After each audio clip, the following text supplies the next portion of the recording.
जय हिंद। स्वागत है एक बार फिर से आपका। आज से हम शुरू करने जा रहे हैं मध्य प्रदेश वर्ग 2 चयन परीक्षा की एमसीक्यू क्लास। बहुत ही इंपॉर्टेंट रहेगी उन सभी विद्यार्थियों के लिए, उन सभी प्रतियोगिता में पार्टिसिपेट करने वाले जो कि चयन परीक्षा के लिए तैयारी कर रहे हैं। वो सभी विद्यार्थी मेरी इस क्लास को लगातार अटेंड करें, जिससे कि आप वो सारे एमसीक्यू, वो सारे इंपॉर्टेंट क्वेश्चंस यहाँ पर कवर कर पाएंगे जो कि एग्जाम में पूछे जाएंगे। क्योंकि यहाँ पर जो क्लास दी जाएगी उसमें एग्जाम्स के पैटर्न पर आधारित ये क्वेश्चंस मैंने रखे हैं यहाँ पर, जिसमें कि सोशल साइंस स्पेसिफिक मैंने एमसीक्यू सीरीज चालू की है, जिसमें कि हिस्ट्री, पॉलिटिकल साइंस और ज्योग्राफी के क्वेश्चंस मैंने यहाँ पर लिए हैं, जो कि सोशल साइंस में ये सिलेबस इसमें रखा गया है। तो वो सभी विद्यार्थी जो कि मध्य प्रदेश वर्ग 2 चयन परीक्षा की तैयारी कर रहे हैं 2025 की, जिसके कि exam shift wise ESB conduct कर रहा है 20 मार्च से। तो लगातार ये क्लासेस जो एमसीक्यू की रहेंगी ये मैं लेने वाला हूं, और इसमें बहुत ही महत्वपूर्ण प्रश्न, बहुत ही इंपॉर्टेंट क्वेश्चंस मैं यहाँ पर कवर करूंगा विद ऑल फैक्ट्स, यानी कि सारे के सारे जो इंपॉर्टेंट फैक्ट्स हैं वो भी मैं यहाँ पर कवर करने वाला हूँ उन क्वेश्चंस के। तो क्लास पूरा अंत तक कंप्लीट कीजिएगा। एक एक क्वेश्चन आपके लिए बहुत ही इंपॉर्टेंट रहेगा, क्योंकि एग्जाम्स में इसी पैटर्न पर क्वेश्चंस आने वाले हैं। तो शुरू करते हैं। पहला क्वेश्चन आपके सामने आएगा। सबसे पहले मैं कहना चाहूंगा कि अगर आप मेरे चैनल यूट्यूब पर देख रहे हैं स्टडी कॉन्सेप्ट पे, तो आप सबसे पहले उसको फॉलो यानी कि सब्सक्राइब कर लीजिए ऑल नोटिफिकेशन के साथ में, जिससे कि आपको वो सारे के सारे जो भी वीडियोस होंगे, जो भी लेक्चर्स होंगे एमसीक्यूज के या फिर अन्य क्लासेस के, सभी के नोटिफिकेशन आपको लगातार मिलते रहेंगे। अगर आप मेरे को फेसबुक पर देख रहे हैं तो फेसबुक को फॉलो कर लीजिए, जिसमें कि आप लगातार मेरी सारी वीडियोस देख पाएंगे, जिसमें कि मैं थ्योरी क्लास और एमसीक्यू क्लास लगातार लेते आ रहा हूं। तो फेसबुक पेज का भी लिंक आपको इस वीडियो के डिस्क्रिप्शन बॉक्स में मिल जाएगा, और साथ ही साथ में आपको यूट्यूब पर फॉलो करना नहीं भूलिएगा। और अगर आपको वीडियो अच्छा लग रहा है, क्लासेस अच्छी लग रही हैं, तो लाइक और शेयर करना ना भूलिएगा, क्योंकि इसमें आप अन्य विद्यार्थियों का भी फायदा करेंगे, और जो तैयारी कर रहे हैं उन सभी के लिए यहाँ पर बहुत ही ज्यादा बेनिफिट होने वाला है। क्योंकि क्वेश्चन जितने ज्यादा आप मेरे को शेयर करेंगे और उतने ही ज्यादा मैं भी आपके साथ में क्लासेस लगातार लाता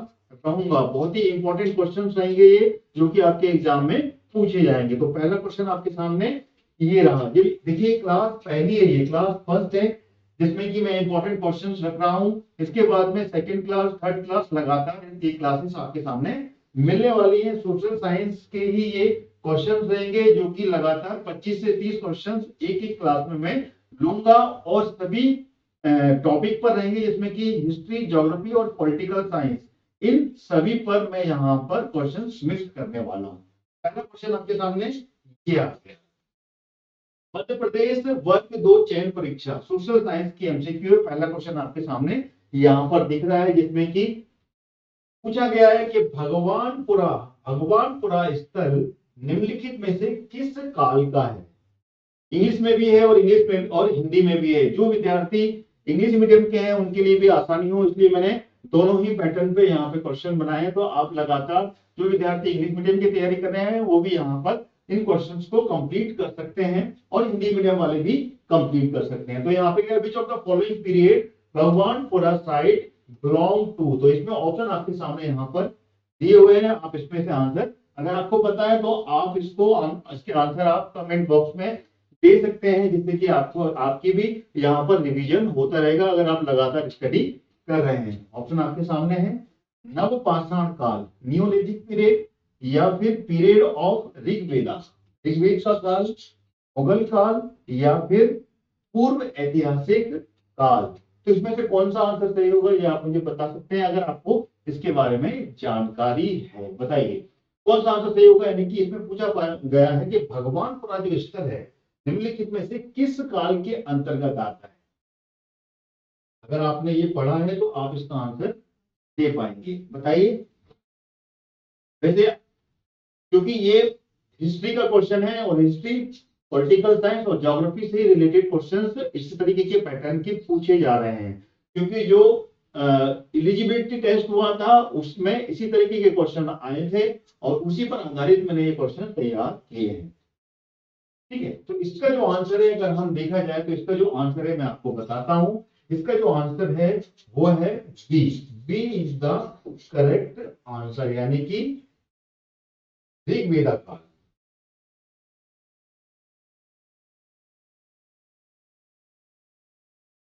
ऋग्वेद, ऋग्वेद के काल पर आधारित है ये। और भगवानपुरा का जो स्थल है वो ऋग्वेद के समय का, यानी कि this is the correct answer.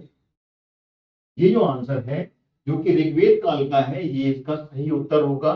Rigveda यानी कि अगर हम ऐतिहासिक समय की बात देखी जाए तो यहाँ पर 4 तरीके के वेदों की जानकारी मिलती है, जिसमें कि ऋग्वेद, यजुर्वेद, सामवेद और अथर्ववेद के बारे में जानकारी मिलती है। ऋग्वेद यानी कि आर्य, जब जिस समय भारत में आर्यों का आगमन हुआ था तो उनकी जो जीवन शैली थी, उनकी जो शासन की पद्धति थी, उसके बारे में जानकारी जो दी गई है वो ऋग्वेद में दी गई है। ऋग्वेद जो कि सबसे पुराने वेदों में से एक कहलाता है। और इन वेदों की बात की जाए तो ऋग्वेद जिसकी रचना सैंधव क्षेत्र, जो सैंधव जो सिंधु का जो क्षेत्र था, उस क्षेत्र में इस ऋग्वेद की रचना की गई थी, जिसमें कि 10 मंडल और उस 10 मंडल में 1028 श्लोक की जानकारी मिलती है, जिसमें कि 1017 जो थे वो सूक्त हैं और 11 बाल खिल हैं। अगर हम मंत्रों की बात करें तो 10,600 मंत्र हैं इसमें। और यहाँ पर इस ऋग्वेद में जो चर्चा की गई है वो अग्नि, सूर्य, इंद्र और वरुण देवता की जो स्मृति है उसको यहाँ पर रचा गया है, जिसमें कि इनकी सभी की जो प्रार्थना है, जो पूजा है, जो आरती है, इसको कहा जाता है, वो प्रार्थनाओं का संकलन आपको इस ऋग्वेद में मिलता है। क्या बताया मैंने? अग्नि, सूर्य, इंद्र और वरुण देवता। मैं लिख देता हूं यहाँ पर, ठीक है, क्योंकि ये क्वेश्चन हमेशा बनता है और पिछली कई एग्जाम में ये पूछा भी गया है। अग्नि, वरुण, इंद्र और कौन सा देवता है? अपनी सूर्य देवता। सूर्य देवता के बारे में यहाँ पर जो उनकी स्मृतियां हैं उसकी यहाँ पर प्रार्थनाओं का संकलन आपको ऋग्वेद में मिलता है। अगर हम बात करें ऋग्वेद में 10वां वो जो मंडल है उसको, उसमें पुरुष सूक्त का उल्लेख आता है। 10वें मंडल में 10वां जो मंडल है इसमें पुरुष सूक्त का वर्णन आता है। ठीक है, पूरा मैं डिटेल बताऊंगा आपको, जो आंसर है उसको पूरा एक्सप्लेन आपके सामने यहाँ पर कर रहा हूं मैं। इसमें पुरुष सूक्त का उल्लेख आता है जिसमें कि 4 वर्णों की जानकारी मिलती है। वो 4 वर्ण कौन से हैं? ब्राह्मण, क्षत्रिय, वैश्य और शूद्र का यहाँ पर उल्लेख मिलता है। और इसी ही वेद में, इस वेद में ही गायत्री मंत्र का उल्लेख मिलता है, जिसके बारे में क्वेश्चन हमेशा आते हैं।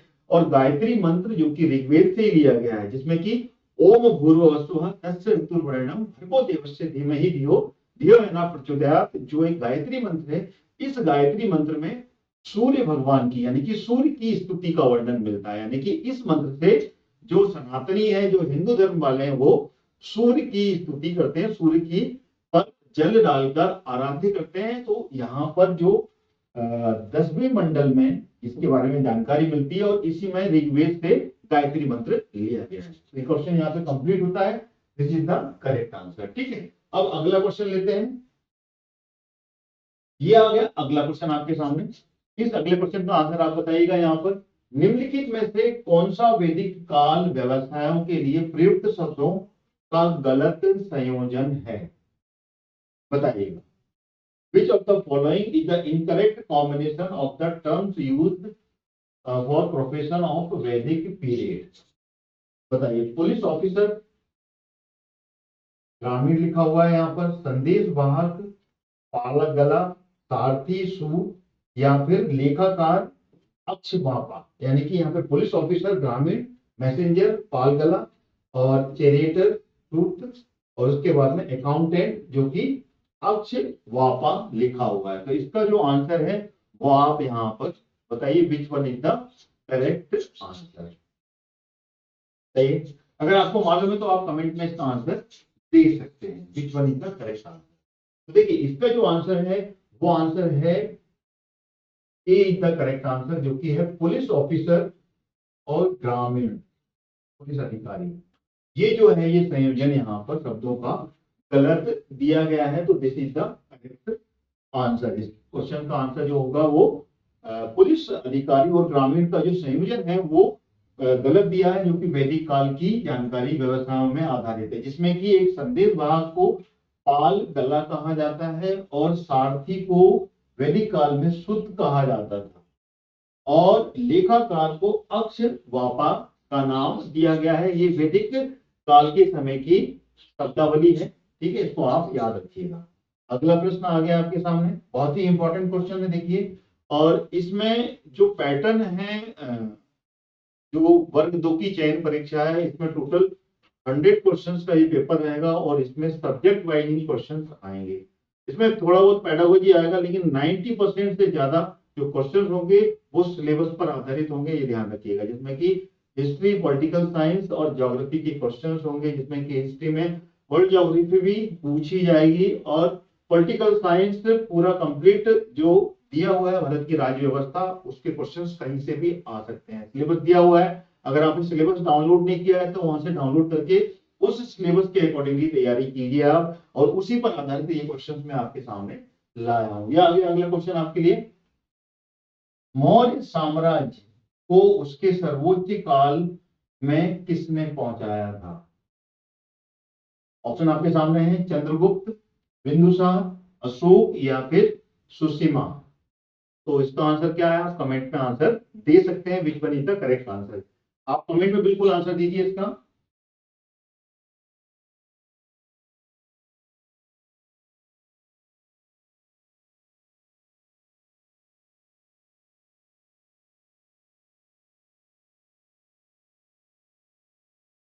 हाँ जी, किसी को जानकारी हो तो बिल्कुल कमेंट में आप आंसर दीजिए इसका। तो इसका जो आंसर है, आप मौर्य साम्राज्य के बारे में बात की है तो मौर्य साम्राज्य की शुरुआत कब हुई थी ये आपको पता होना चाहिए, और मौर्य साम्राज्य से पहले किसका साम्राज्य था ये पता होना चाहिए। यानी कि जो आपकी एशियंट हिस्ट्री है, अगर आपने उसकी स्टडी की है, उसकी पढ़ाई की है, तो आप डेफिनेटली इसका आंसर बता पाएंगे। और ये जो टाइम ऑफ पीरियड था ये 400 सेंचुरी के आसपास का है, जिसमें कि मौर्य साम्राज्य अपने अस्तित्व में आया था। 322 बीसी के समय की बात है ये, और मौर्य साम्राज्य की जो संस्थापक थे वो कौन थे, वो थे चंद्रगुप्त मौर्य थे, ठीक है। तो इसमें सर्वोच्च काल पूछा है, ये ध्यान रखिएगा, सर्वोच्च काल यानी कि सबसे ज्यादा वो अपने आसमान की ऊंचाई छू रहा था, वो टेन्योर पूछा है, वो समय पूछा है, तो वो समय कौन सा था? तो इसका जो आंसर है वो है आपका सम्राट अशोक। अशोक के समय का जो काल था वो सबसे ज्यादा सर्वोच्च काल था, जिस समय की मौर्य साम्राज्य टॉप पीरियड पे था, सबसे ज्यादा ऊंचाइयों पर था। और सम्राट अशोक के बाद ही यहाँ पर युद्ध जो था वो खत्म हो गया था, क्योंकि कलिंग का जो युद्ध हुआ था, उस कलिंग के युद्ध के बाद में यहाँ पर युद्ध को पूर्ण विराम लगा के सम्राट अशोक ने बौद्ध धर्म को अपना लिया था और बौद्ध धर्म के प्रचार में वो लग गए थे, जिसमें कि अभिधम्म जो पिटक है, अभिधम्म पिटक की रचना नोट कीजिएगा। अभिधम्म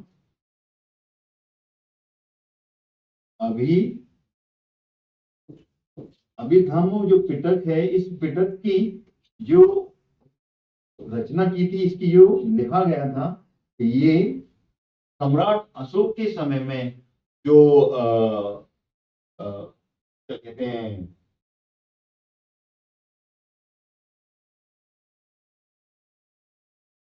सभा हुई थी उस समय, उसका नाम याद नहीं आ रहा मेरे को, उस चौथी उसमें इसकी रचना की गई थी, और उसको मौग्लीपित तिस्त ने इसकी रचना की थी, अभिधम्म पिटक की। और सम्राट अशोक के ही समय में ये बौद्ध धर्म का सबसे ज्यादा प्रचार हुआ था, 84,000 स्तूपों का निर्माण इन्होंने करवाया था। तो ये इसका आंसर है सम्राट अशोक। चंद्रगुप्त मौर्य ने मौर्य साम्राज्य की स्थापना की थी, संस्थापक थे। उसके बाद में उनका पुत्र बिंदुसार, बिंदुसार का पुत्र था अपना सम्राट अशोक। अगर इनकी सम्राट की बात की जाए तो ये 323 323 BC के समय में इसकी शुरुआत हुई और 326 BC में चंद्रगुप्त मौर्य ने मौर्य साम्राज्य की स्थापना की थी। और इससे पहले इन्होंने जो नंद वंश था, नंद वंश के शासक को यहाँ से हटाया था, जिसमें कि धनानंद शासक था। धनानंद को हटाने के बाद में मगध पर इन्होंने अपना एम्पायर खड़ा किया। ठीक है, चलिए अगला प्रश्न आ गया आपके सामने, ये रहा। अशोक की प्रशासनिक नीतियों के बारे में निम्नलिखित में से कौन सा गलत है? देखिए हिस्ट्री के क्वेश्चन है ये सारे। हिस्ट्री के बाद में आपको पॉलिटिकल साइंस के भी क्वेश्चंस मिलेंगे इसमें, और उसके बाद में ज्योग्राफी के भी क्वेश्चंस यहाँ पर आपको देखने को मिलेंगे। इसलिए क्वेश्चंस एक भी आपको मिस नहीं करने हैं, सारे क्वेश्चन इंपॉर्टेंट है और लगातार इस तरीके के क्वेश्चंस आपको सामने मिलेंगे, जिसमें कि एक से बढ़कर एक एमसीक्यूज के बेस में आपको क्वेश्चंस वर्ग 2 की तैयारी के मिलने वाले हैं। बताइए इसका आंसर क्या है? इसमें 4 ऑप्शन आपके सामने दिए हैं। पहला ऑप्शन ये दिख रहा है, दूसरा, तीसरा और ये चौथा ऑप्शन। तो ये 4 ऑप्शन आपके सामने है, जिसमें कि अशोक की प्रशासनिक नीतियों के बारे में निम्नलिखित में से कौन सा गलत है, ये पूछा गया है। बताइए। तो इसमें प्रजा की देखभाल करने और उससे जानकारी प्राप्त करने के लिए गुप्तचरों को नियुक्त किया गया, यानी कि उसने अपनी प्रजा की देखभाल के लिए, पहला ऑप्शन है। दूसरा ऑप्शन क्या है? दूसरा ऑप्शन इसमें दिया हुआ है, उन्होंने कौटिल्य की शक्ति केंद्रित नीतियों और बौद्ध के त्याग के मार्ग में संतुलन बनाए रखा। ये दूसरा ऑप्शन दिया हुआ है। और तीसरा ऑप्शन जो दिया हुआ है वह है, उन्होंने यात्रियों के लिए प्रत्येक 9 मील पर कुएं बनवाए थे। चौथा ऑप्शन है, वह कलिंग युद्ध के नरसंहार से द्रवित हो गया था। बताइए कौन सा गलत ऑप्शन है इसमें? अगर आपको मालूम है तो आप कमेंट्स में इसका आंसर जरूर दीजिए। बताइए अशोक की प्रशासनिक नीतियों के बारे में कौन सा गलत है? इसका जो आंसर है वो है ए इज द करेक्ट आंसर। ठीक है, this is the correct answer this one.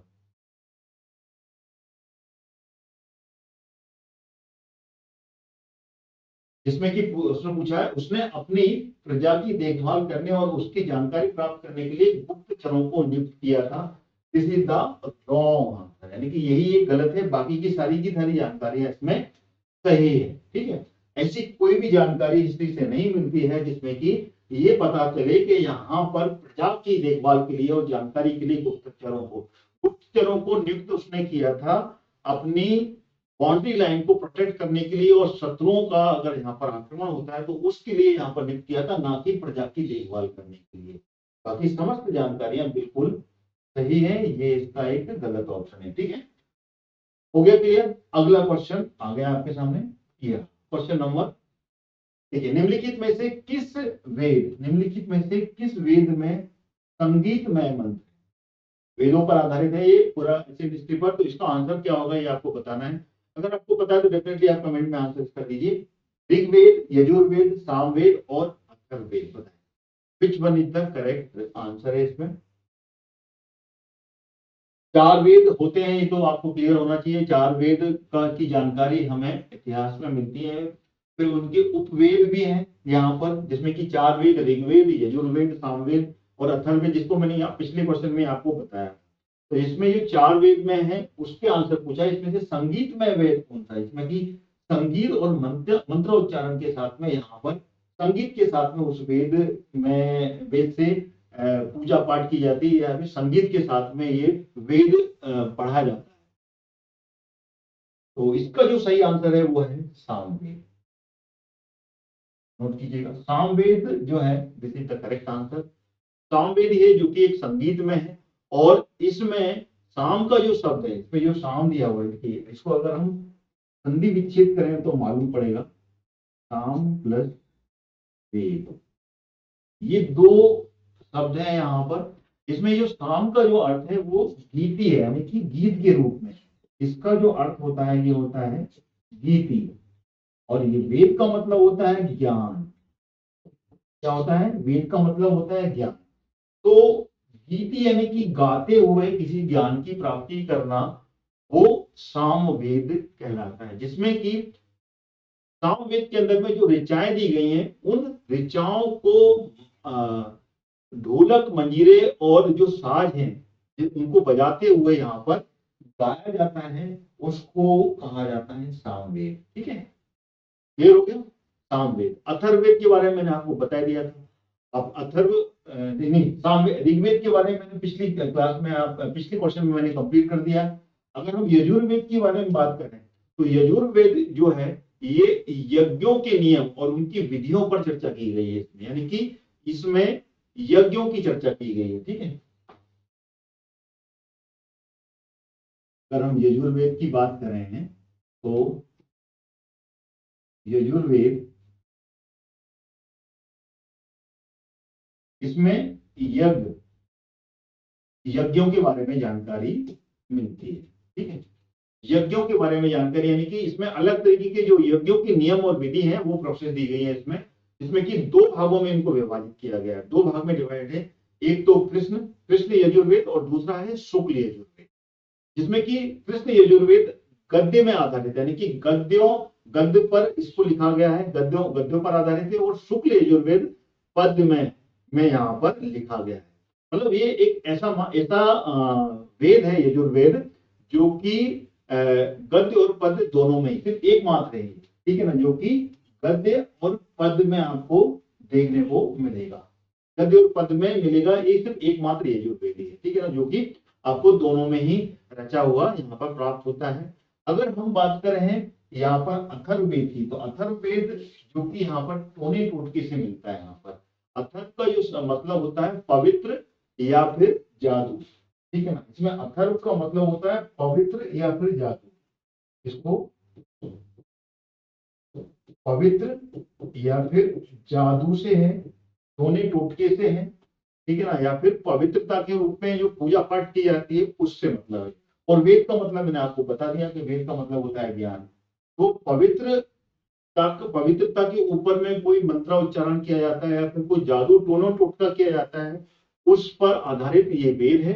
और इस अथर्व वेद में रोग निवारण, राजभक्ति, विवाह, प्रणय गीत और अंधविश्वासों का वर्णन है, यानी कि इसमें जो अंधविश्वास टोना टोटके हैं उसके बारे में जानकारी इसमें मिलती है। और इसी वेद में राजा परीक्षित, ध्यान रखिएगा, इसी वेद में राजा परीक्षित के बारे में भी जानकारी मिलती है। इसके बारे में राजा परीक्षित के बारे में जानकारी मिलती है, जिसको कि कुरुओं का राजा कहा गया है।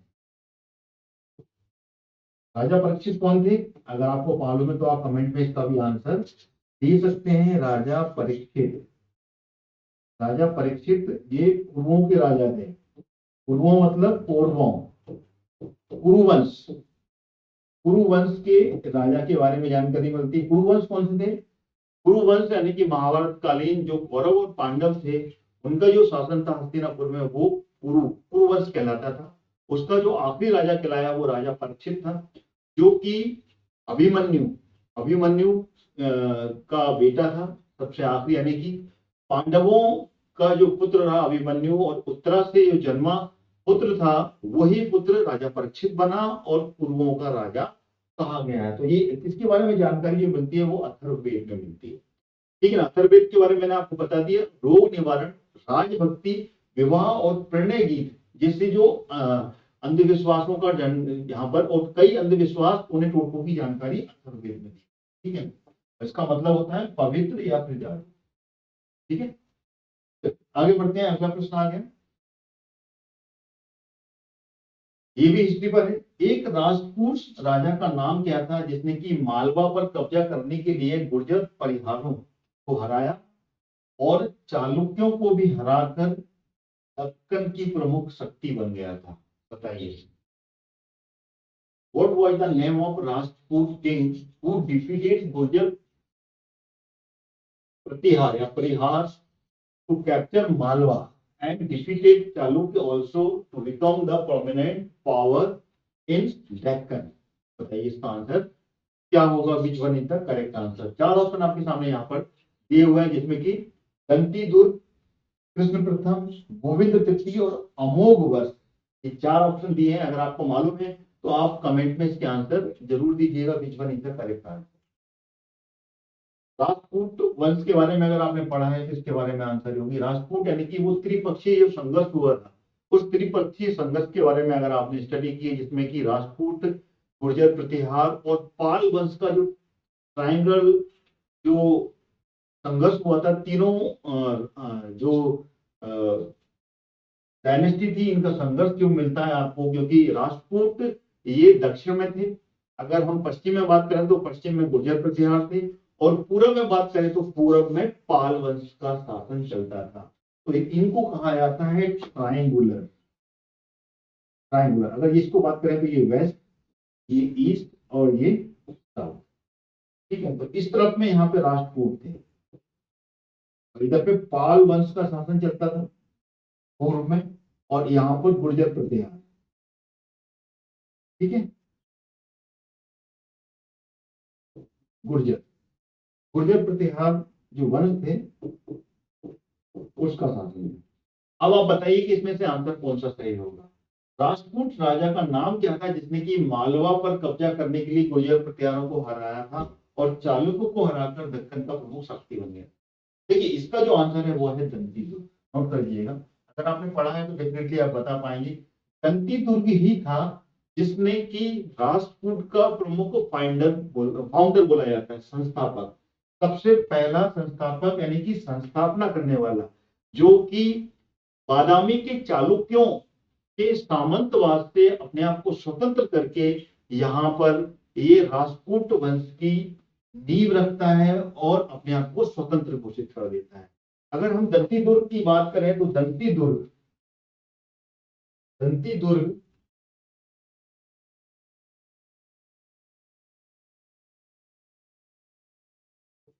735 ईस्वी में 735 ईस्वी में अपने आप को स्वतंत्र करता है और राजपूत वंश की स्थापना करता है। 735 से लेके 757 ईस्वी तक दंती दुर्ग का शासन रहता है राजपूत। राजपूत की जो राजधानी थी वो क्या थी, वो थी मान्यखेत, ठीक है ना। नोट कीजिएगा, मान्यखेत को अपनी राजधानी बनाता है दंती दुर्ग, और ये दंती दुर्ग ही था जो कि मालवा पर इसने कब्जा किया था। मालवा पर गुर्जर प्रतिहारों का शासन था। गुर्जर प्रतिहार जो कि पश्चिम में थे, और वहां पर मालवा को ये फ्री करता है और वहां पर परमारों को सामंत के रूप में अपॉइंट करता है। आपने परमार सुना होगा, उपेंद्र कृष्णराज का नाम सुना होगा, तो उसको अपॉइंट करने वाला सामंत के रूप में वो था दंती दुर्ग था। नोट कीजिएगा, ठीक है, दंती दुर्ग।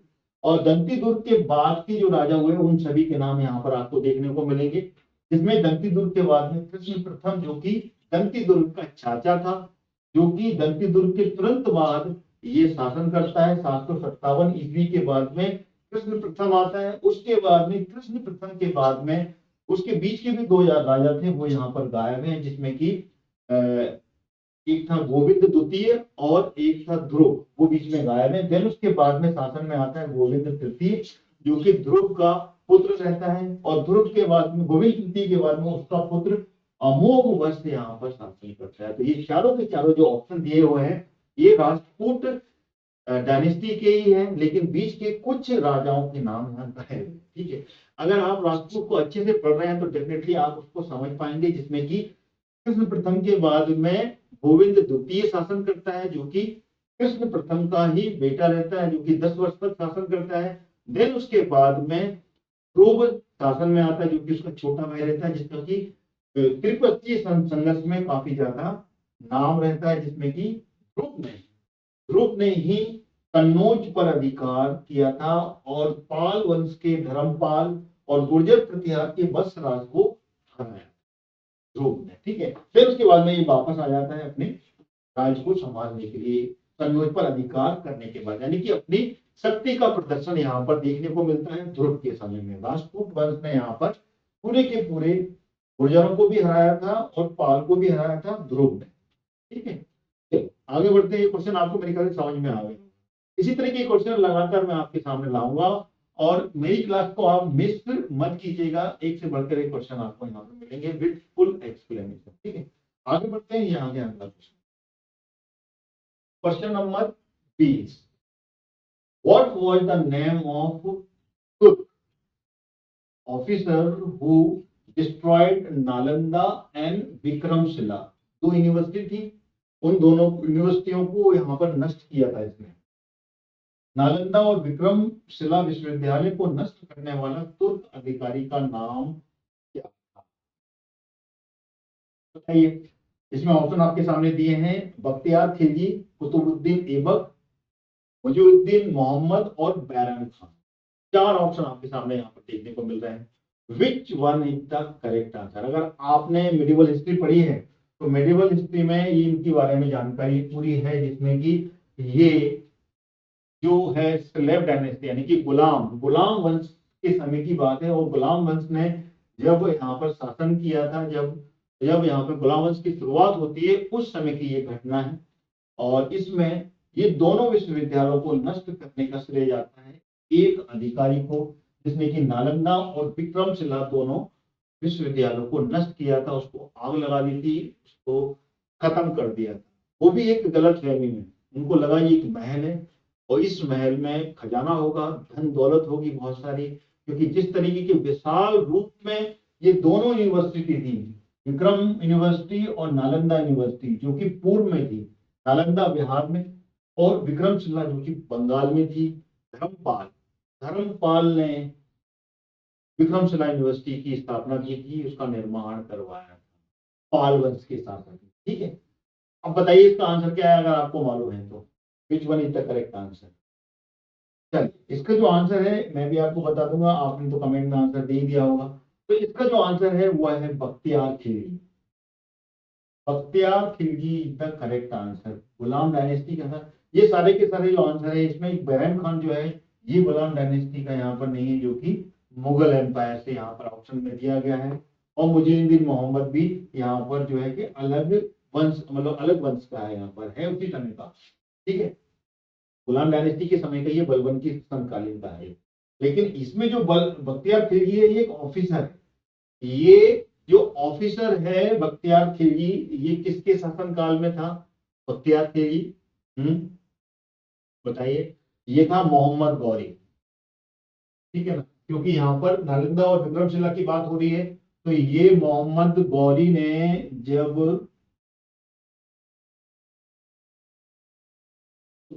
मोहम्मद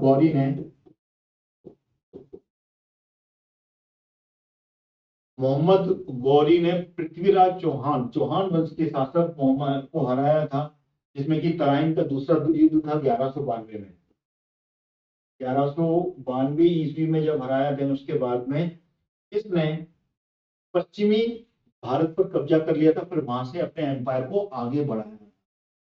उसके बाद में इसकी जब मृत्यु हो जाती है 1196 में, 1196 ईस्वी में ये पोकर के युद्ध में वहां के जो डकैत थे उनके साथ में जब ये वापस जाता है, तो उसके बाद में ये पूरा शासन कुतुबुद्दीन ऐबक के अंडर में दे देता है। लेकिन इसमें जो बख्तियार खिलजी के समय की ये घटना है। बख्तियार खिलजी जो कि दक्षिण मतलब पूर्व के अभियान के लिए छोड़ा गया था। इसके 4 सिपह सलार थे, जिसमें कि बख्तियार खिलजी, कुतुबुद्दीन ऐबक, यलदोज और एक और था। ये 4 जो अधिकारी थे यहाँ पर, जो तुर्क अधिकारी थे, इन चारों को चारों दिशाओं में मोहम्मद गौरी ने भेजा था। जिसमें कि कुतुबुद्दीन ऐबक को जो भेजा था ये दक्षिणी अभियान के लिए, जिसमें कि चंदेल और नीचे का जो क्षेत्र था उस पर इसने युद्ध क्षेत्र में यहाँ पे आगे बढ़ा था और इनके साथ में युद्ध लड़ा था। और पूर्व के अभियान के लिए बख्तियार खिलजी को भेजा था। और बख्तियार खिलजी ने जब पूर्व में गया था, सबसे पहले नालंदा को इसने जलाया था, नालंदा यूनिवर्सिटी को जलाया था, उसको तहस नहस कर दिया था। बताया जाता है कि लगभग 6 महीने तक, ठीक है ना, 6 महीने से लेके और अधिक समय तक इसकी आग बुझी नहीं थी, इतनी जम के ये जली थी। और आज भी एक्सकेवेशन के दौरान खुदाई में वहां के प्रमाण मिलते हैं और काफी बड़े क्षेत्र में वहां पर ये यूनिवर्सिटी थी, जिसमें कि 10,000 से अधिक बौद्ध की स्टडी यानी कि बौद्ध भिक्षु थे, वो यहाँ पे स्टडी करने आते थे देश विदेशों से। और उसी समय हमारा जो देश था, हमारा जो भारतवर्ष था, वो विश्व गुरु की ख्याति प्राप्त था, विश्व गुरु कहलाता था। नालंदा यूनिवर्सिटी जो कि पूर्व में थी धर्मपाल जो कि पाल वंश का शासक था, उसने विक्रमशिला यूनिवर्सिटी की स्थापना करवाई थी। नालंदा यूनिवर्सिटी जो कि गुप्त गुप्त डायनेस्टी के कुमार गुप्त के द्वारा इसकी शुरुआत करवाई गई थी। कुमार गुप्त जो कि 3rd और 4th सेंचुरी की बात है,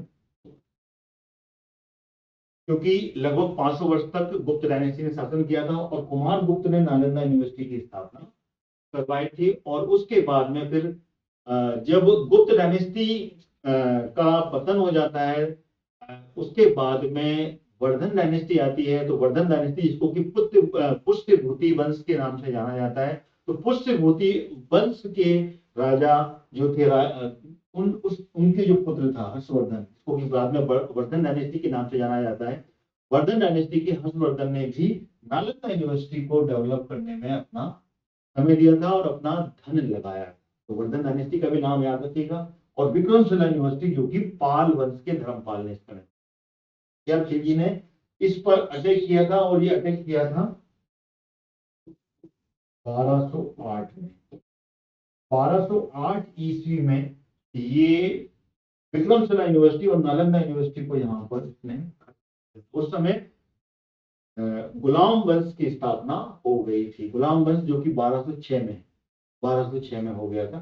ठीक है, चलिए आगे बढ़े। इससे ये क्वेश्चन कंप्लीट हो गया है। अगला क्वेश्चन देखते हैं। ये आ गया अगला question. Who was the ruler of Gujarat when Mahmud Ghaznavi invaded the Somnath temple? Gujarat का शासक कौन था जब वो महमूद गजनवी सोमनाथ मंदिर पर आक्रमण किया था? महमूद गजनवी जो कि लगभग 17 बार भारत पर आक्रमण किया, और 17 बार कितनी बार भी आया भारत को लूट कर लेके गया। भारत को, उसका उद्देश्य ही भारत से धन इकट्ठा करना था, लूटना था, और लूट कर अपने मुस्लिम साम्राज्य की स्थापना अपने ही क्षेत्र गजनवी में बनाना था। और इसी का उद्देश्य वो 17 बार आया और 17 बार लूट के गया। एक अजय कहलाता था महमूद गजनवी। बताइए, ये ऑप्शन आपके सामने, सुखपाल, एक रानी, गंध चंदेल या फिर भीम।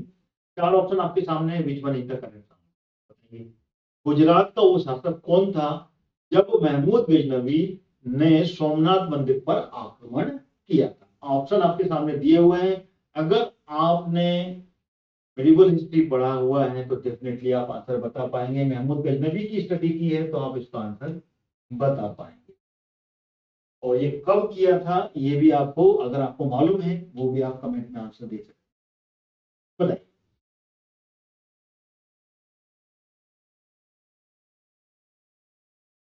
इसका जो आंसर है अब मैं बताऊंगा, आपने कमेंट में आंसर दे दिया होगा। इसका जो आंसर है वो है भीम। तो इसमें जो ऑप्शन है वो भीम दिया हुआ है, लेकिन भीम प्रथम बोलिएगा इसको। ठीक है ना, भीम प्रथम था। और इसके समय में ही सोमनाथ मंदिर पर आक्रमण हुआ था। सोमनाथ मंदिर जो कि कहाँ, गुजरात पे अटैक किया था ये। और ये गुजरात पे अटैक किया था 1019 ईस्वी में ये अटैक किया था। अगर महमूद गजनवी की बात की जाए तो महमूद गजनवी ने 1001 से लेकर 1027 ईस्वी तक लगातार 17 बार आक्रमण किया था। और उसके बाद में ये वापस जाता है और उसके बाद में इसकी मृत्यु हो जाती है। ठीक है ना, ये नहीं जी पाता है। लगभग 1030 में इसकी मृत्यु हो जाती है महमूद गजनवी की। 17 बार इसने आक्रमण किया था। और भीम प्रथम के समय में ये महमूद गजनवी ने सोमनाथ के मंदिर पर आक्रमण किया था और उसको लूट लिया था, यानी कि वो पूरा मंदिर तोड़ दिया था। क्योंकि वो मंदिर जो था, वो मंदिर पूरा एक खजाने के रूप में था। उस मंदिर में पहले इतिहास में जितने भी मंदिरों का निर्माण हुआ था, उन मंदिरों में धनों को, धन यानी कि वहां के जो राजा महाराजा थे, वो धनों अपनी उसको एक रिजर्व ट्रेजरी बनाते थे कि नीचे बेसमेंट में वहां पर धन होता था। तो वहां से मतलब कहा जाता है लगभग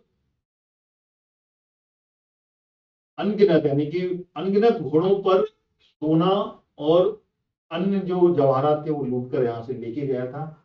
और साथ में यहाँ पर जो शिवालय की शिवलिंग की पिंडी थी उसके टुकड़े करके उनको भी साथ में लेके गया और वहां पर अपनी मस्जिद में उसकी चिनाई करवाई थी, ये भी जानकारी मिलती है। अगर हम अन्यों की बात करें तो अन्य में यहाँ पर जो चंदेल है ये गंध, ठीक है ना, राजा गंध है जो कि चंदेल डायनेस्टी का है, जो और ये भी चंदेल उन्हीं के समकालीन है लेकिन उनसे आगे में है, ठीक है, चंदेल में गंध। और उसके बाद में क्योंकि गुजरात में जब महमूद गजनवी ने अटैक किया था, देन उसके बाद में महमूद गजनवी ने चंदेल डायनेस्टी के जो इस तरफ में खजुराहो में जो चंदेल डायनेस्टी का शासन था वहां पे भी इसने अटैक किया था, और वो किया था 1021 में, 1021 ईस्वी में किया था। और यहाँ पर उस समय विद्याधर विद्याधर चंदेल चंदेल डायनेस्टी का राजा था, और उसने ही यहाँ पर महमूद गजनवी के साथ में युद्ध किया था। और वो युद्ध बहुत ही ज्यादा पॉपुलर है, जिसमें कि दोनों की मध्यस्थता हुई थी, एक संधि हुई थी, और वो संधि से जाकर यहाँ पर जो विद्याधर चंदेल है उसने हार मानी थी, और काफी ज्यादा धन यहाँ पर महमूद गजनवी को देकर वापस लौटाया था। यानी कि एट द एंड पूरी की पूरी 17 बार यहाँ पर धन का अर्जन महमूद गजनवी ने किया था, ठीक है। और इसकी अगर बात की जाए तो 998 में ईस्वी में ये गजनी का सुल्तान बन गया था, ठीक है, महमूद गजनवी। और उसके बाद में ये गजनी से भारत पर आक्रमण करता है। गजनी जो कि अफगानिस्तान से लगा हुआ क्षेत्र है वहां पर, ठीक है ना, उस क्षेत्र में ये आज के समय में देखा जाए तो गजनी अगर आप घूमने जाएंगे तो उसकी हालत एक वीरान क्षेत्र से ज्यादा कुछ नहीं है, टूटे फूटे क्षेत्र में आपको देखने को मिल जाएंगे।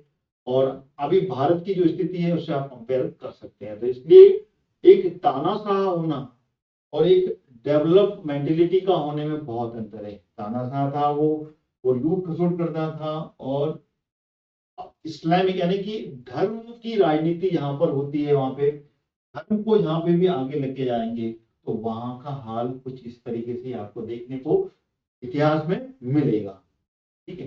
पाकिस्तान में देखिए इस्लामिक स्टेट है वो, और इस्लामिक स्टेट होने के कारण तो उसके संविधान में उसको इस्लामिक स्टेट बनाया गया है। तो आज उसकी स्थिति आप देख सकते हैं कि किस तरीके से वहां पर आए दिन कुछ ना कुछ होता है, ठीक है। और भारत क्या है, एक इंडिपेंडेंट क्या है, गणराज्य है जिसमें कि संविधान का शासन चल रहा है, इसलिए भारत अपना डेवलप, ओके। आगे बढ़ते हैं, अगला प्रश्न आपके सामने आ रहा है, ये क्लियर हो गया होगा आपको ना। आगे बढ़ते हैं अगला प्रश्न। From which country Akbar borrowed the idea of mansabdari system. Mansabdari व्यवस्था का विचार अकबर ने किस देश से लिया था। अकबर, ठीक है, मिडिवल हिस्ट्री की बात आ रही है और मुगल डायनेस्टी की बात आ रही है यहाँ पे। तो मुगल डायनेस्टी के समय में जब अकबर का शासन था तो उसने जो मनसबदारी व्यवस्था उसकी शुरुआत की थी वो अकबर के समय में हुई थी, आप याद रखिएगा। और अकबर ने जो ये व्यवस्था की शुरुआत की थी वो किस देश से अडॉप्ट की थी, कौन से देश में ये मनसबदारी व्यवस्था चलती थी, ये पूछा गया है। ऑप्शन आपके सामने है, मध्य एशिया, यूरोप, दक्षिण भारत या फिर ग्रीस। कौन से क्षेत्र से ये मनसबदारी व्यवस्था अकबर ने अडॉप्ट की थी। अगर आपको पता है आंसर तो आप कमेंट में आंसर देना ना भूलिएगा। और साथ ही साथ मैं कह रहा हूं कि मेरी इस वीडियो को, इस लेक्चर को आप शेयर जरूर कीजिएगा। अगर आपको अच्छी लग रही है लाइक करना ना भूलिएगा। लगातार देखना है आपको, लगातार मेरी वीडियोस को, इस तरीके के एमसीक्यूज को अटेंड करना है तो चैनल को फॉलो सब्सक्राइब जरूर कर लीजिएगा, ठीक है, और शेयर करते रहिएगा। बताइए इसका आंसर क्या हो सकता है।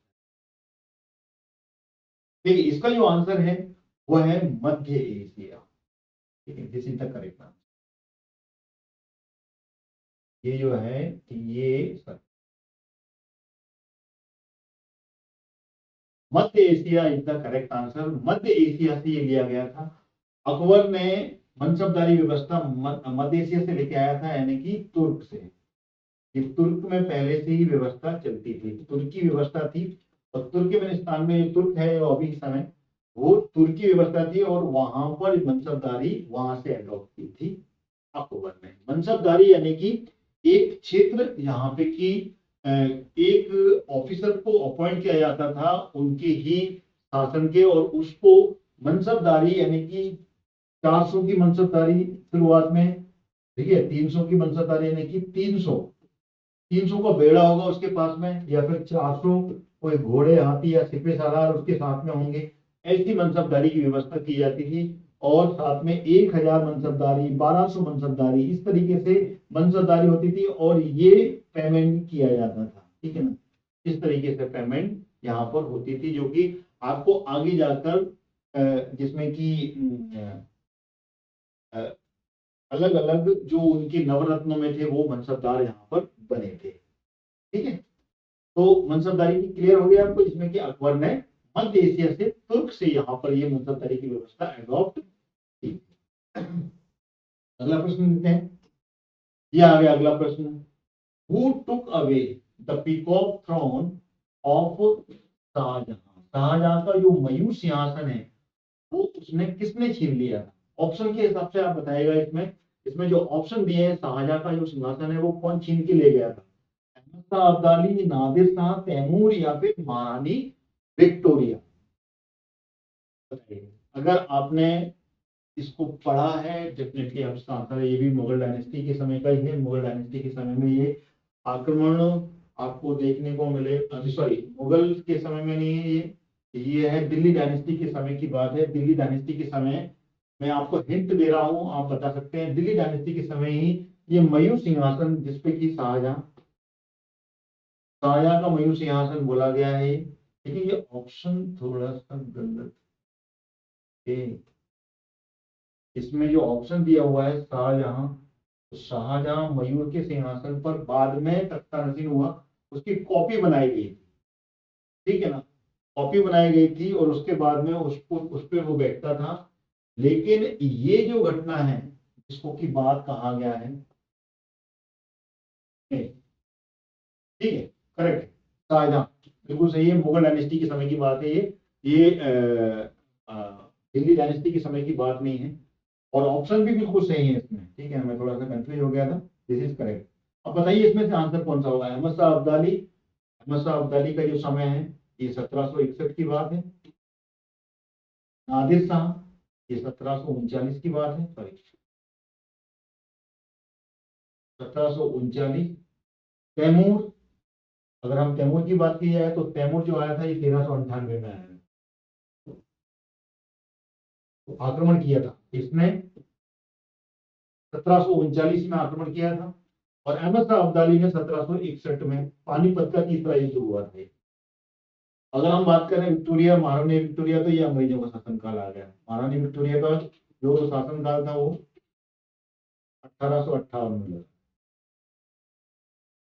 अब आप बताइए इसमें से आंसर क्या होगा, which one is the correct answer? अगर मैंने आपको काफी कुछ हिंट दे दिया है, अगर आपने ये पढ़ा है यहाँ पे तो आप बता सकते हैं नादिर शाह को। अगर आपने पढ़ा है, आपने अगर अहमद शाह अब्दाली के बारे में पढ़ा है, अगर आपने तैमूर के बारे में पढ़ा है, तो आप बता सकते हैं कि तैमूर लंग की बारे में बात हो रही है, जिसमें कि 1398 में जो दिल्ली डायनेस्टी है उस समय, क्योंकि दिल्ली डायनेस्टी का समय है ये, दिल्ली डायनेस्टी में ये अटैक हुआ था और तुगलक डायनेस्टी का शासन चल रहा था। ठीक है, 1398। तो इसका जब अब मैं ज्यादा समय ना लेते हुए इसका आंसर आपको बता ही देता हूँ। और इसका आंसर अगर आपने दे दिया होगा कमेंट में तो डेफिनेटली बहुत अच्छी बात है। उन सभी विद्यार्थियों को बधाई, बहुत अच्छे से पढ़ाई कर रहे हैं। क्वेश्चंस के पैटर्न बहुत ही शानदार है, ध्यान रखिएगा, बहुत अच्छे अच्छे क्वेश्चन आपके सामने आएंगे। अभी हिस्ट्री चल रहा है, अभी आपको आगे जाके पॉलिटिकल साइंस के भी क्वेश्चन मिलेंगे। ठीक है ना, और साथ में ज्योग्राफी के भी क्वेश्चन लगातार मिलेंगे। तो मैंने तीनों के पैटर्न बहुत प्यारे तरीके से बनाए हैं और बिल्कुल यकीन मानिएगा इसी तरीके के क्वेश्चन आपके एग्जाम में, जो चयन परीक्षा है मध्य प्रदेश शासन की वर्ग 2 की, उसमें ही पूछे जाएंगे। इसका जो आंसर है अगर हम देखा जाए तो इसका आंसर है नादिर शाह। नादिर शाह के समय में ये हुआ था। नादिर शाह ने जब अटैक किया था उस समय ये हुआ था। और नादिर शाह के समय 1739 की बात की जाए तो इस समय रंगीला, मोहम्मद रंगीला इसको बोलते हैं, मोहम्मद रंगीला का शासन था, जिसको कि रंगीला की उपाधि दी गई थी। बहुत रंगीला था, कपड़े, स्त्रियों के कपड़े पहन के ये नाचने लगता था और काफी ज्यादा अय्याश किस्म का ये शासक था मुगल डायनेस्टी में।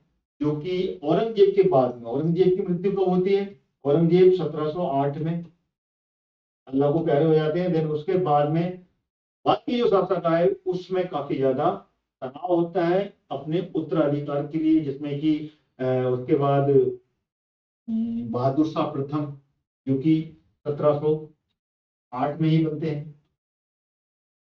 1708 में बहादुर शाह प्रथम बनते हैं। बहादुर शाह प्रथम के बाद में फिर जहांगीर शाह, जहांगीर शाह के बाद में फर्रुखशाह, फर्रुखशाह के बाद में फिर लगातार ये जो शासक बने, इन्होंने ज्यादा समय तक शासन नहीं किया और मुगल डायनेस्टी की पतन की शुरुआत यहाँ पे मिलती है।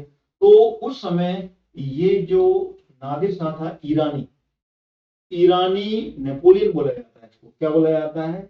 ईरानी नेपोलियन। एक नाम और याद रखिएगा, इसको ईरान का नेपोलियन बोला जाता है, ईरानी नेपोलियन।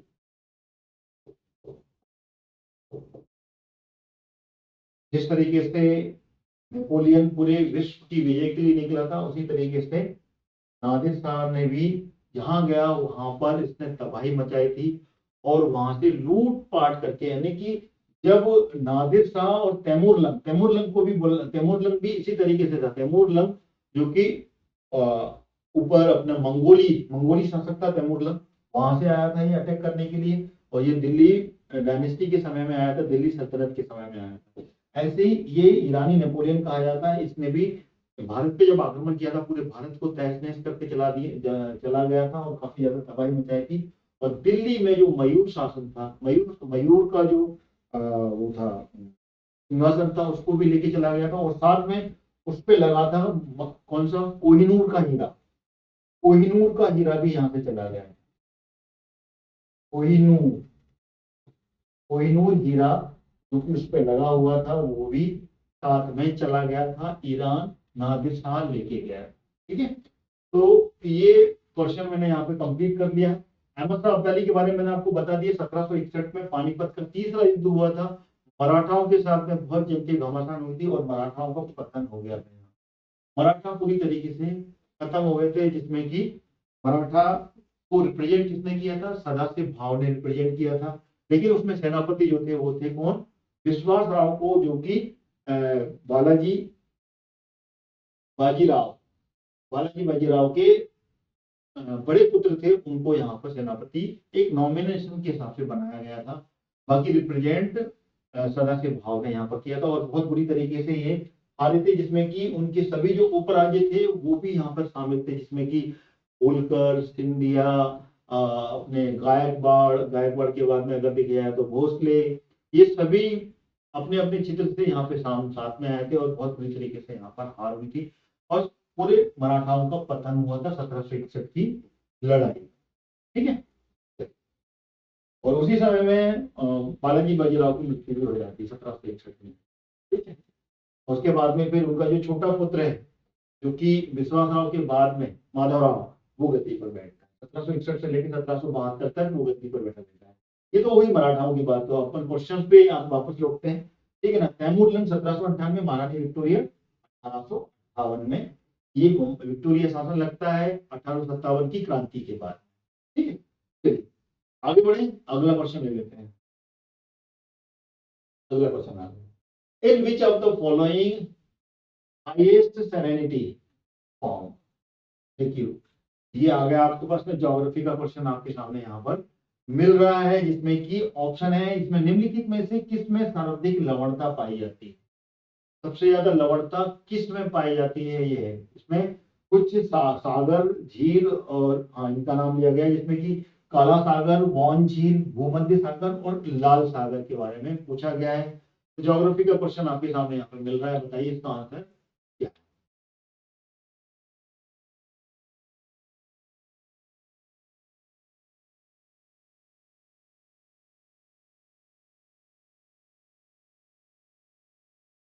बताइए क्या आंसर है इसका ज्योग्राफी में। अगर आपको मालूम है तो आप कमेंट में भी आंसर दे सकते हैं। देखिए, इसका जो आंसर है वो नोट कर लीजिएगा। ज्योग्राफी का है, सिंगल लाइन फैक्ट है, इसलिए इसको ज्यादा एक्सप्लेन करने की क्या आवश्यकता है, क्योंकि ये ज्योग्राफी में पूरा क्लियर है। वॉन झील, वॉन झील इज द करेक्ट आंसर। ठीक है, ये सबसे ज्यादा इसमें लवणता, यानी कि खारे पानी की झीलें, और सबसे ज्यादा सैलिनिटी पाई जाती है इसमें। और ये कहां पर है? ये है जोन 4 के अंतर्गत आती है ये। ठीक है, ये है कनाडा में,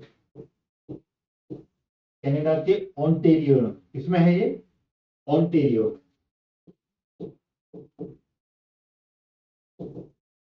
और ये जोन 4 में आती है। ये जोन 4 यानी कि सिस्मिक जोन जो 4 होता है, जिसमें कि भूकंपीय जो तीव्रता है सबसे अधिक नोट की जाती है, वही जोन 4 है ये।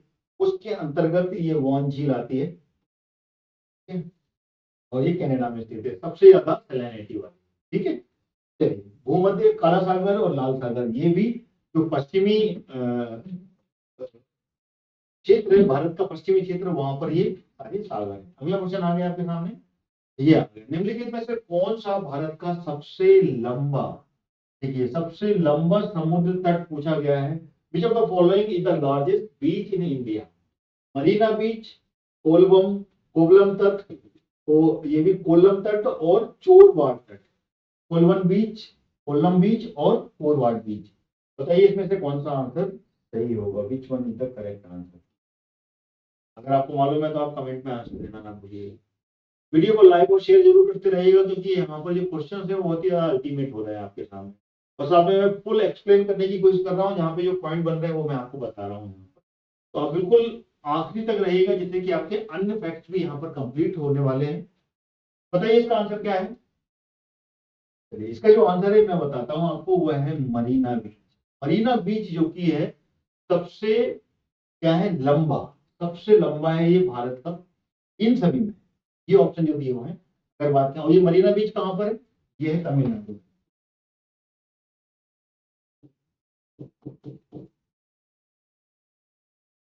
तमिलनाडु की कहां पर है ये? चेन्नई। चेन्नई में स्थित है ये। और अगर हम इसकी लंबाई की बात करें तो ये लगभग 6 किलोमीटर लंबा है ये। 6 किलोमीटर, अगर हम इसको माइल्स में कन्वर्ट करें तो ये है 3.7 माइल। 3.7 माइल्स का लंबा है ये। और ये, इसको देखा जाए तो ये एक second longest beach in the world कहलाता है ये। ठीक है ना, सेकंड कहलाता है। अगर हम पहले की बात करें तो पहला सबसे बड़ा बीच जो है वह है कहां पर? बांग्लादेश में।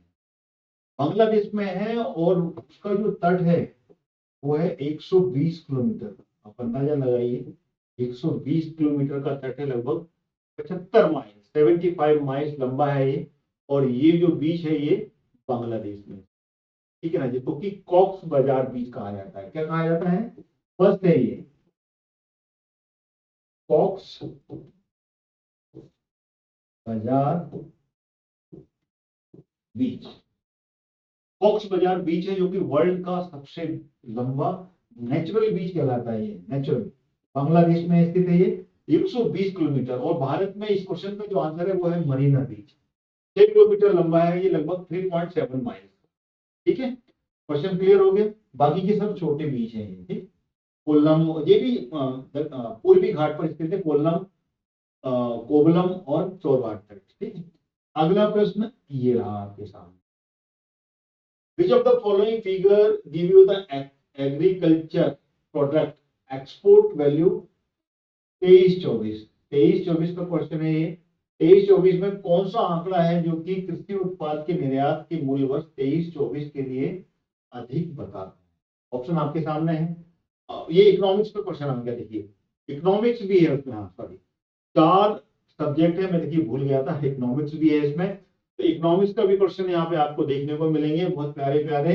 तो हिस्ट्री, ज्योग्राफी, पॉलिटिकल साइंस और इकोनॉमिक्स, ये 4 सब्जेक्ट बहुत ही वाइड सिलेबस है, याद रखिएगा सोशल साइंस का। तो आपको अगर आप एमसीक्यू बेस्ड प्रैक्टिकली करने की कोशिश करेंगे तो कुछ क्वेश्चंस आपके बिल्कुल आने वाले हैं, इसलिए एमसीक्यू बिल्कुल मिस नहीं कीजिएगा। साथ में आपको थ्योरी की क्लास भी मेरे इस चैनल पे मिलेगी, जिसमें कि हिस्ट्री, ज्योग्राफी और पॉलिटिकल साइंस की क्लास मैं लगातार ले रहा हूं। तो आप मेरे चैनल से बिल्कुल उसकी क्लास भी कंप्लीट कर सकते हैं। ठीक है, चलिए अभी, और फेसबुक पर भी आप पूरा कंप्लीट कर सकते हैं। फेसबुक पे भी, पेज पे भी आपको मेरी सारी क्लासेस मिलेंगी। चलिए, तो इसका आंसर बताइए क्या है? Which one? 23-24 का आंकड़ा है इसमें कि कृषि उत्पाद का निर्यात मूल्य जो है वो क्या बताता है। जो निर्यात हुआ है उस समय एक्सपोर्ट किया गया, वो कितने बिलियन अमेरिकी डॉलर में ये 23-24 में किया गया है। सिंगल लाइन फैक्ट है, ठीक है ना, जो कि आप इसको रट लेंगे, याद हो जाएगा एक बार, क्योंकि ये करंट का ही पूछा जाता है, इसमें करंट अफेयर्स का क्वेश्चन है इकोनॉमिक्स में ये। तो करंट अफेयर्स से ही क्वेश्चन है आपके सामने। 48.15 बिलियन अमेरिकी डॉलर, या फिर 42.37 बिलियन अमेरिकी डॉलर, 30.15 बिलियन अमेरिकी डॉलर, या फिर 10.5 बिलियन अमेरिकी डॉलर। इसका आंसर क्या हो? Which one is the- comments में आप आंसर दे सकते हैं अगर आपने इसके बारे में स्टडी की है। नहीं तो, क्योंकि करंट अफेयर्स है, करंट अफेयर्स भी इसमें बीच में कहीं से भी पूछा जा सकता है, करंट अफेयर्स की भी आपको तैयारी करनी पड़ेगी। तो करंट अफेयर्स में इसमें इकोनॉमिक्स में ही क्वेश्चंस बन सकते हैं, या फिर आप देखा जाए तो पॉलिटिकल साइंस में भी करंट अफेयर्स में क्वेश्चंस आ सकते हैं। ज्योग्राफी का तो इतना श्योर नहीं है, लेकिन पॉलिटिकल साइंस का तो क्वेश्चन बिल्कुल बन।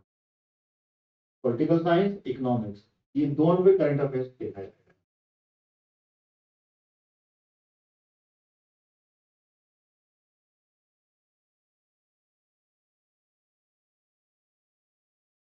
इसका जो आंसर है वो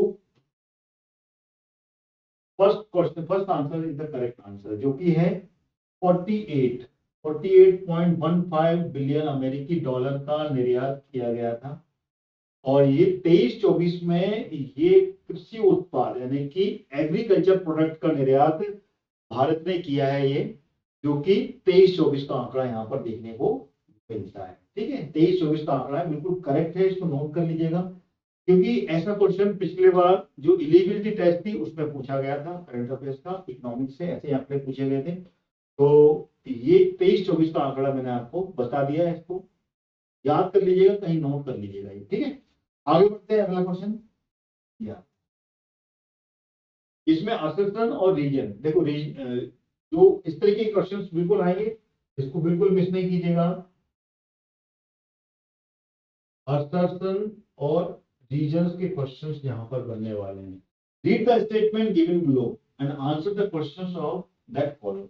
इसका आंसर आपको यहां पर देना है, जिसमें कि पूछा गया है यहां पर, although the accumulations of physical capital is quite important in the process of economic growth of the country, but with the passage of the time in being increasingly realize that the growth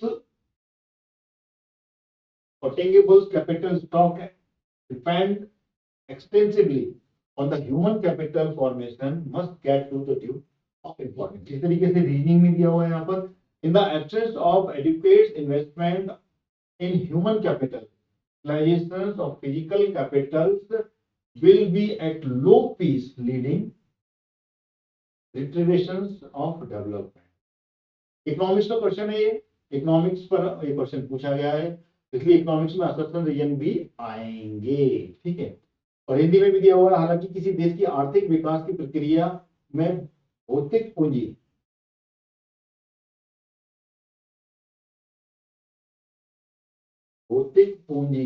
का question का answer नहीं है।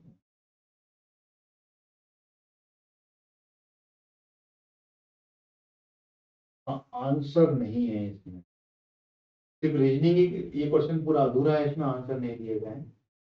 चलिए इसको छोड़ देते हैं, इसका आंसर इसमें नहीं दिया हुआ। ठीक है, तो अगला क्वेश्चन ले लेते हैं, क्योंकि अब जब ऑप्शन ही नहीं दिए हुए हैं, सिर्फ कथन और कारण दिए हुए हैं। अगला क्वेश्चन आ गया, क्वेश्चन नंबर 28 आपके सामने। Identify the author of the book bank 4.0 who said banking is no longer somewhere you go in the sometime you do with the friends, कुछ नहीं, of advancement in the digital payment. बताइए, bank 4.0 पुस्तक के लेखक को पहचानिए जिन्होंने कि digital भुगतान की प्रगति के संदर्भ में कहा था बैंकिंग अब वह नहीं है जहां आप जाते हैं, ये कुछ ऐसा है जो आप करते हैं। कौन सी बुक में लिखा हुआ है? यानी कि आपको इकोनॉमिक्स को भी अच्छे से पढ़ना पड़ेगा। ठीक है, बताइए इसका आंसर क्या है? विच one is the correct answer? Options आपके सामने दिए हुए हैं यहाँ पर, जिसमें कि ब्रेड किंग, बर्नार्डो निकोल्टी, विमल जालान और उर्जित पटेल, ये चार ऑप्शन आपके सामने यहाँ पर देखने को मिल रहे हैं। और इन 4 ऑप्शन में से कौन सा ऑप्शन सही है ये आपको बताना है। विच वन इज द करेक्ट। देखिए इसका जो आंसर है वो है ब्रैड किंग। ब्रैड किंग ने ये बात कही थी, ठीक है ना। सिंगल लाइन फैक्ट है, इसलिए ज्यादा एक्सप्लेन करने की जरूरत नहीं है। लेखक है ये बैंक 4.0 पुस्तक, और जिसमें कि उन्होंने कहा था कि बैंकिंग अब वह नहीं है जहां आप जाते हैं, ये कुछ ऐसा है जो आप करते हैं। ठीक है, चलिए अगला क्वेश्चन आपके सामने ये रहा। भारत इकोनॉमिक्स के क्वेश्चन फिर आ गया आपके, यानी कि पहले मैंने हिस्ट्री आपको कंप्लीट करा दी, हिस्ट्री के क्वेश्चन ले लिए, अब ये इकोनॉमिक्स के क्वेश्चन आपके सामने। भारत में सहकारी बैंक, शहरी सहकारी बैंक है, क्या है ये? Control by the local board, control by the RBI directly, control by the state government, या control by the local board and RBI. किसके द्वारा ये संचालित किए जाते हैं, कंट्रोल किए जाते हैं? ये क्वेश्चन बन रहा है यहाँ पर, क्योंकि भारत में शहरी सहकारी बैंक है। दो तरीके के सहकारी बैंक है, ग्रामीण सहकारी बैंक होते हैं और एक शहर में ऑपरेट होने वाले शहरी बैंक सहकारी बैंक है।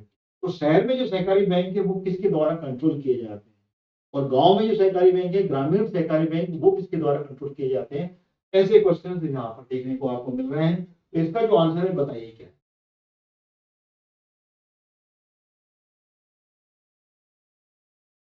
ऑब्वियसली, क्योंकि देखो शहर में है तो शहर में लोकल जो गवर्नमेंट है वो ऑपरेट नहीं करती है। यहाँ पर जो ग्रामीण क्षेत्र में लोकल जो गवर्नमेंट है उसका इंटरफेरेंस ज्यादा होता है, यानी कि स्टेट गवर्नमेंट की पॉलिसी जो होती है वो ग्रामीण क्षेत्र में ज्यादा इम्प्लाई होती है। तो यहाँ पर देखा जाए तो that control by the RBI directly, यानी कि सीधे आरबीआई के द्वारा संचालित होते हैं। ये इसका आंसर सही है। ठीक है, चलिए आगे क्वेश्चन आ गया अगला। Who is released the discussion paper on digital bank, a proposal for licensing regulatory regimes of digital bank पर एक चर्चा पत्र, भारत के लिए लाइसेंसिंग और नियमित शासन पद्धति का प्रस्ताव किसने जारी किया है? ये भी इकोनॉमिक्स का है, सिंगल लाइन है, यानी कि आप फैक्ट वाइज पूरा अगर पढ़ लेंगे तो आप ऐसे क्वेश्चंस भी हल कर पाएंगे। यानी कि आपको इकोनॉमिक्स की जो पॉलिसीज हैं उनको भी पढ़ना पड़ेगा। करंट पॉलिसी यानी कि जो उस कमीशन बनाए गए हैं, यानी कि आरबीआई है, कमीशन है, फाइनेंस मिनिस्ट्री है, इनको भी पढ़ना पड़ेगा। साथ में पीएमओ को भी यहाँ पर आप दिया हुआ देखिए, कहीं से भी कुछ भी पूछा जा सकता है। तो आपको इकोनॉमिक्स को ऐसे पढ़ना पड़ेगा। बताइए इसका आंसर क्या होगा, किसके द्वारा ये जो लाइसेंसिंग और नियमित शासन पद्धति का प्रस्ताव जारी किया है, किसने किया है? तो इसका जो आंसर है, अगर मैं बता दूं फटाफट आपको, क्योंकि काफी समय ले लिया है आपका, तो इसका जो आंसर है वो है नीति आयोग। नीति आयोग के द्वारा ये जारी किया गया था। नीति आयोग जिसकी की शुरुआत नरेंद्र मोदी जी ने ही की थी अपने शासनकाल में, और ये 1 जनवरी 2015 में नीति आयोग बना लिया गया। ठीक है, नीति आयोग क्लियर हो गया। नीति आयोग के जो प्रेसिडेंट होते हैं वो कौन होते हैं? मैन हैंडलर, वो होते हैं प्राइम मिनिस्टर।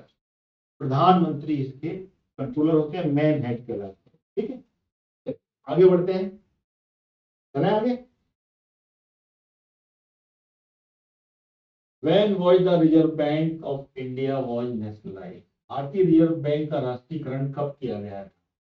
इकोनॉमिक्स का सिंपल सा क्वेश्चन, सिंगल लाइन फैक्ट का क्वेश्चन है, ये आपके सामने मिल रहा है। कब किया गया था नेशनलाइजेशन? इजी क्वेश्चन आया, बहुत ही ज्यादा। ये इसका आंसर आप आराम से दे सकते हैं अपने कमेंट में। बताइए इसका आंसर क्या है?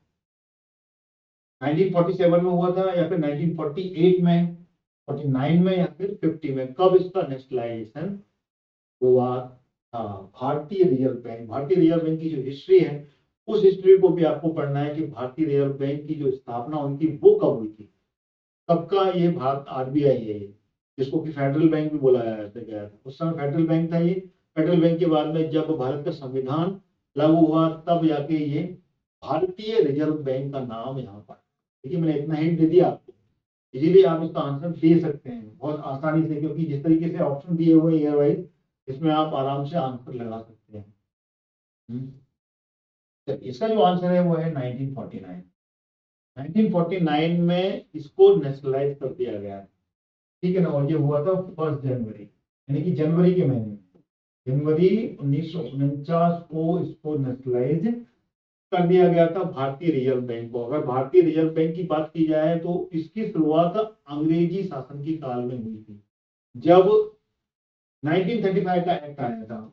1935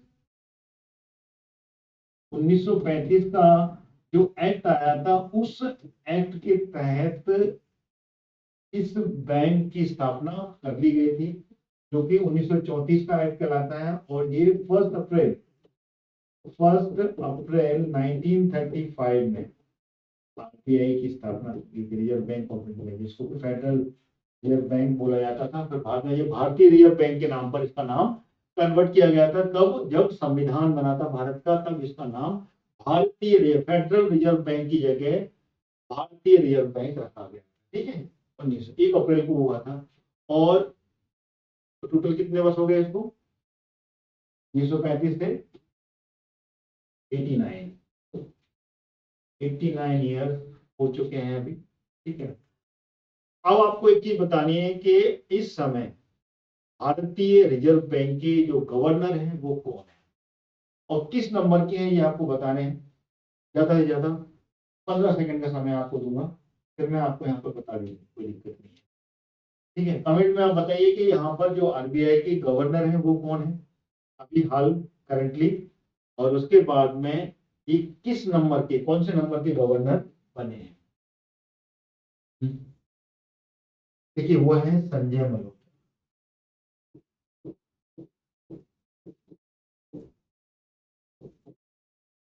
और ये 26वें गवर्नर बने, 26वें नंबर के गवर्नर बने हैं ये अभी हाल ही में। ठीक है ना, ये 24 में टेन्योर खत्म हुआ था, इससे पहले मिश्रा जी का, और उसके बाद में ये बने हैं गवर्नर। ठीक है, चलिए आगे बढ़े। अगला क्वेश्चन आ गया आपके सामने। विच of the following is not a payment bank operating in India? निम्नलिखित में से कौन सा भारत में संचालित भुगतान बैंक नहीं है? विच one is the correct answer, इसको बताइए। 4 ऑप्शन आपके सामने यहाँ पर मिल रहे हैं, जिसमें की है India post payment bank, NSDL payment limited, या फिनो पेमेंट बैंक लिमिटेड, या Krishna Bhima Smriti bank limited. Which one is the correct answer? Answer कौन सा सही है? ऑप्शन से ही आप इसका आंसर लगा सकते हैं, क्योंकि ये पेमेंट बैंक है, ये पेमेंट बैंक है, ये भी पेमेंट बैंक है, ये payment bank. Krishna Bima Smriti bank limited is not the payment bank, इससे कोई भुगतान नहीं होता है। तो इसका जो आंसर है वो D is the correct answer. चौथा ऑप्शन जो है वो सही है। ठीक है, अगला क्वेश्चन आ गया आपके सामने। यद्यपि औरंगजेब की वास्तुकला में अधिक रुचि नहीं थी, निम्नलिखित में से किसका निर्माण उसके द्वारा नहीं किया गया था? देखिए, हिस्ट्री के क्वेश्चन आपके सामने हैं, जिसमें कि through Aurangzeb was not such interest in architecture, which of the following was not constructed by him? उसके द्वारा कौन सी चीजें इसमें से भी बनाई नहीं गई थी? वो वास्तुकला में रुचि नहीं रखता था। अगर मुगल डायनेस्टी की बात की है तो मुगल डायनेस्टी में जो वास्तुकला है, इसको क्या आर्किटेक्चर की बात की जाती है, इसमें इंटरेस्ट रखने वाला जो बादशाह था वो कौन था? वो था जहांगीर। जहांगीर वास्तुकला पे बहुत ज्यादा ध्यान देता था और वास्तुकला के निर्माण में उसका काफी ज्यादा योगदान था। लेकिन औरंगजेब वास्तुकला पे बिल्कुल नहीं गौर किया करता था, लेकिन फिर भी उसके शासनकाल में कुछ चीजों का निर्माण हुआ था, कुछ चीजें यहाँ पर बनी थी। ठीक है, तो इसमें से कौन सा है जो कि जिसका निर्माण औरंगजेब के द्वारा नहीं किया गया, ये पूछा गया। बीबी का मकबरा, मोती मस्जिद, बादशाही मस्जिद, या फिर गोल गुम्बद?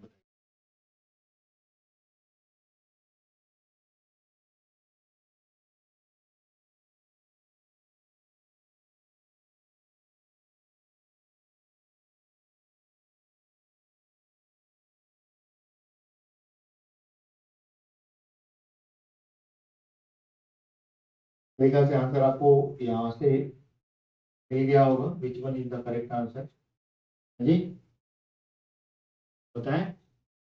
देखिए, इसका जो आंसर है वो है गोल गुम्बद। कर लीजिएगा। गोल गुम्मद इज द करेक्ट।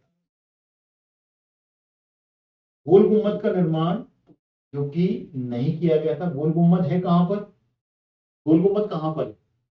गोल गुम्मद जो है वो दक्षिण भारत में है। दक्षिण भारत में कहां पर है ये? बीजापुर।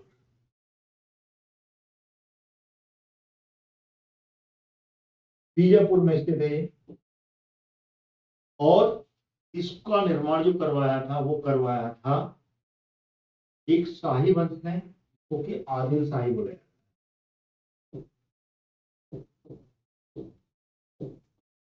आदिल शाही वंश।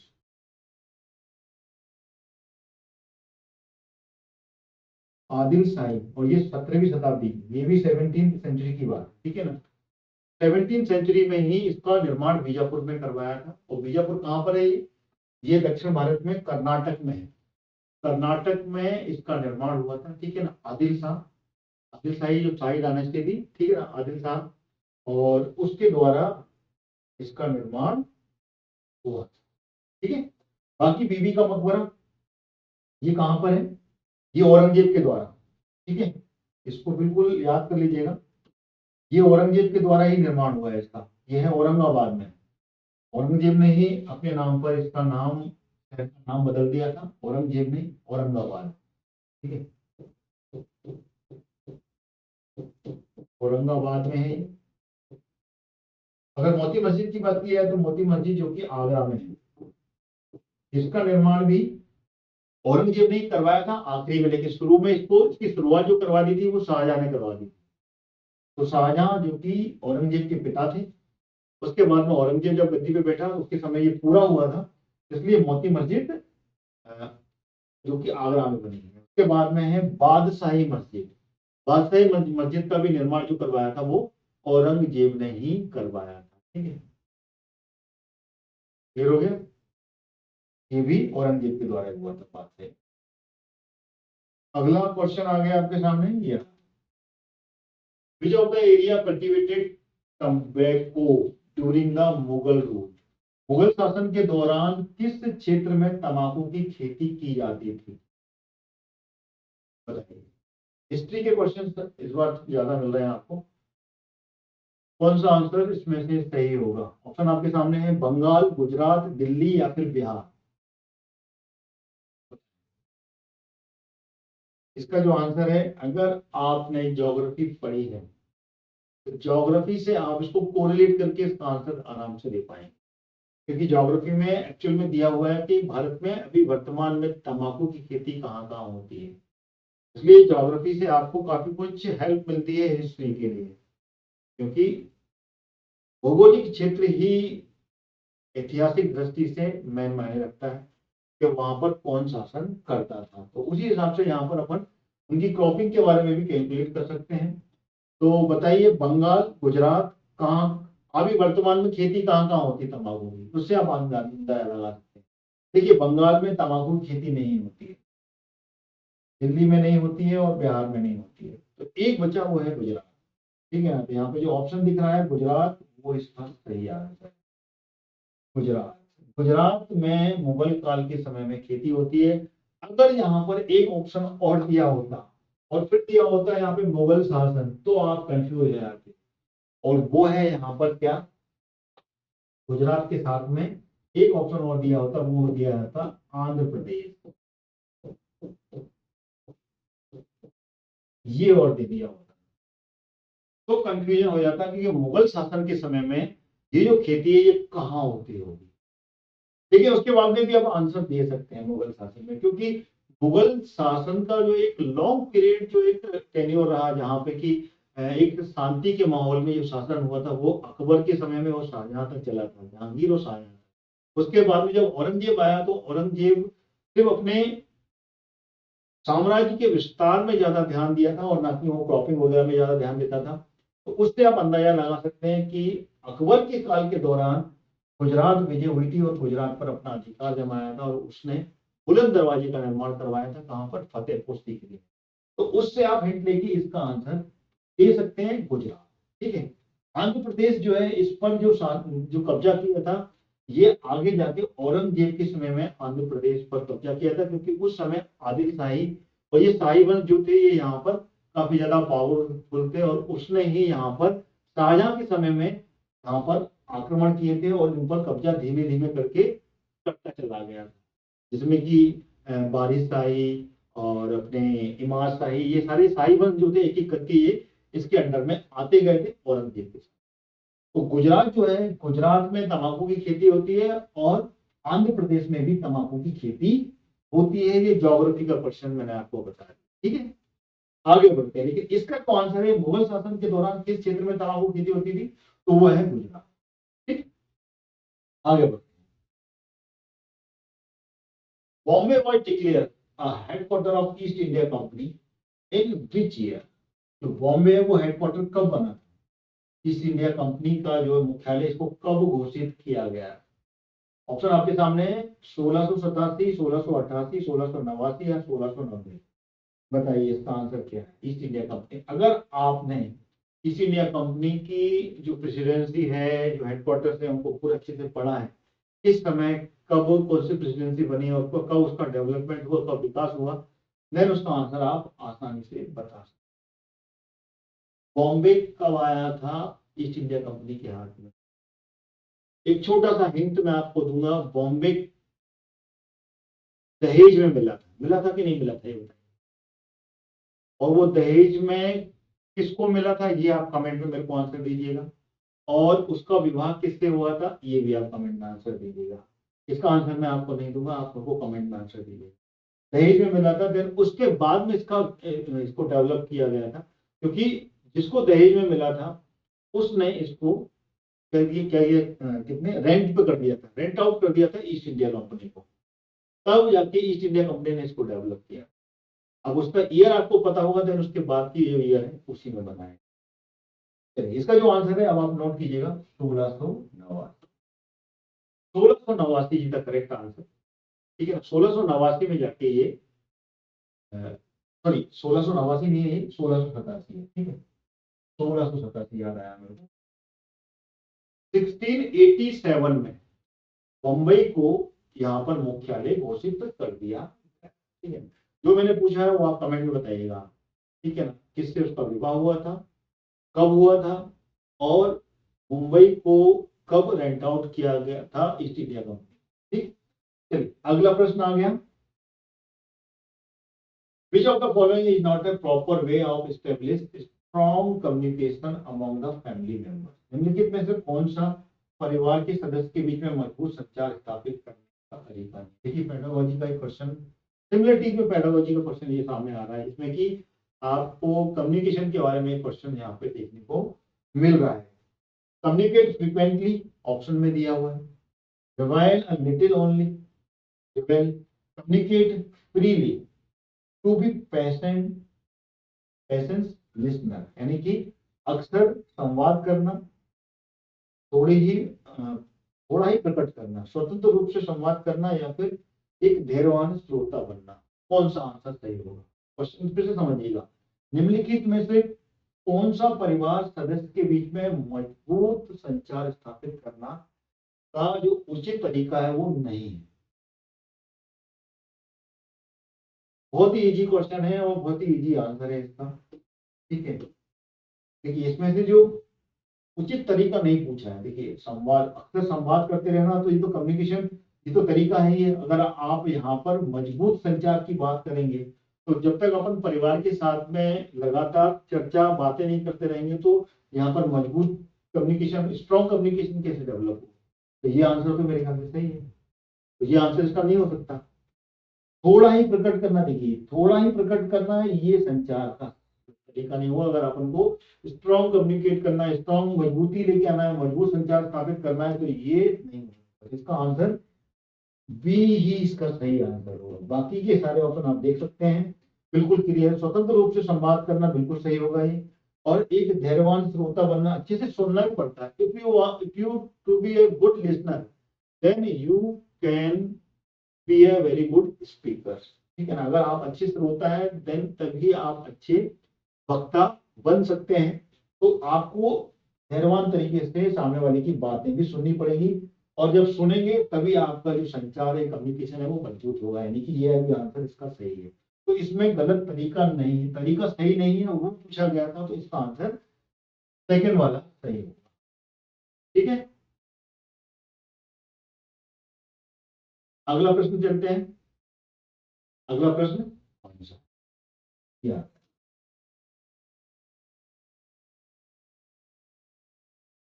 who is not a member of selection committee for the appointment of chief of human right commission? Human right commission का जो प्रमुख होता है, उसकी नियुक्ति में कौन सदस्य नहीं होता है? ऑप्शन आपके सामने है। प्रधानमंत्री, विपक्ष का नेता, राज्य की परिषद का उपाध्यक्ष, या फिर सशस्त्र बलों का प्रमुख। Prime minister, leader of opposition, deputy chairperson of a council of the state, या फिर चीफ ऑफ आर्म फोर्सेस। कौन सा आंसर सही होगा? बहुत इजी है। अगर आपने नेशनल ह्यूमन राइट कमीशन यानी कि कमीशन का अध्ययन किया, इंडियन पॉलिटी के क्वेश्चन आ गए हैं, भारत की राज्य व्यवस्था पर आधारित आयोग का क्वेश्चन है ये, ह्यूमन राइट कमीशन, ठीक है, ह्यूमन राइट कमीशन का क्वेश्चन है ये। इसका आंसर आप बताइएगा, पॉलिटी के क्वेश्चन आ गए, बताइए। देखिए इसका जो आंसर है, देखिए प्रधानमंत्री कमेटी का सदस्य होता है, विपक्ष का नेता भी सदस्य होता है, और राज्य की परिषद का जो उपाध्यक्ष होता है वो भी सदस्य होता है, यानी कि इसका जो डी आंसर है ये गलत है, यानी कि दिस इज द करेक्ट। ये बिल्कुल सही आंसर। देखिए सदस्य नहीं होता है पूछा है, तो सशस्त्र बलों का जो प्रमुख है वो सदस्य नहीं होगा। ठीक है, क्लियर हो गया? अब इसमें आपको 15 सेकंड का समय दूंगा। वर्तमान में, क्योंकि करंट अफेयर्स के भी क्वेश्चन बनेंगे, तो करंट अफेयर्स से मैं क्वेश्चन पूछ रहा हूं कि वर्तमान में जो ह्यूमन राइट कमीशन के जो चेयरपर्सन है वो कौन है, बताइए। 15 सेकंड में आपको आंसर देना है। अगर आपको मालूम है तो कमेंट में आप आंसर दीजिए, which one currently human right commission chairperson.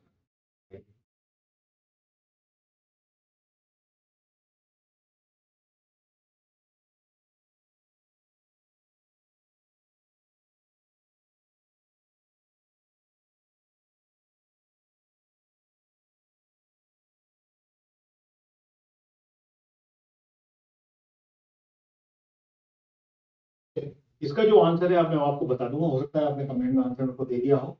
इसका जो आंसर है वो है जो फॉर्मर सुप्रीम कोर्ट की जो जज रहे हैं, बी राम सुब्रमण्यम। कौन? बी राम सुब्रमण्यम। बी राम सुब्रमण्यम जो है वो अभी हाल ही में अपॉइंट किए गए chairperson national human right commission. ठीक है, और इससे पहले जो जज जो ह्यूमन राइट कमीशन के जो चेयरपर्सन थे वो थे अरुण कुमार मिश्रा। तो अरुण कुमार मिश्रा को ये रिप्लेस किया है इन्होंने बी राम सुब्रमण्यम। ठीक है, याद कर लीजिएगा। करंट अफेयर का है, इसके भी क्वेश्चंस, पॉलिटी के भी करंट अफेयर करंट क्वेश्चन, जैसे कि मैंने आपको बताया करंट अफेयर्स में क्वेश्चन बन सकते हैं। ठीक है, अगला प्रश्न आ गया आपके सामने, ये to whom the chairperson of human rights commission address his resignation, यानी कि मानवाधिकार आयोग का जो अध्यक्ष है वो अपना त्याग पत्र किसको संबोधित करता है, किसको संबोधित करके वो अपना त्याग पत्र अपने को रेजिग्नेशन लेटर देता है, बताइए। ये भी कमीशन का क्वेश्चन है। आयोग से जुड़े हुए क्वेश्चंस लगातार पूछे जाएंगे, क्योंकि भारत की राज्य व्यवस्था में आयोग ही जो स्ट्रांगली है, जो कि अक्सर पूछे गए हैं। ठीक है, तो बताइए क्या आंसर होगा? प्रधानमंत्री, भारत के मुख्य न्यायाधीश, राष्ट्रपति, या फिर मंत्रिपरिषद। चार ऑप्शन आपके सामने है, कौन सा आंसर सही है?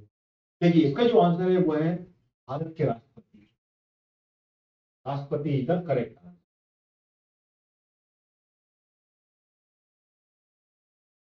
क्योंकि जो मानव अधिकार आयोग है ये राष्ट्रपति के अंदर में आती है, राष्ट्रपति को ही ये अपनी रिपोर्ट प्रस्तुत करके रिपोर्ट देते हैं।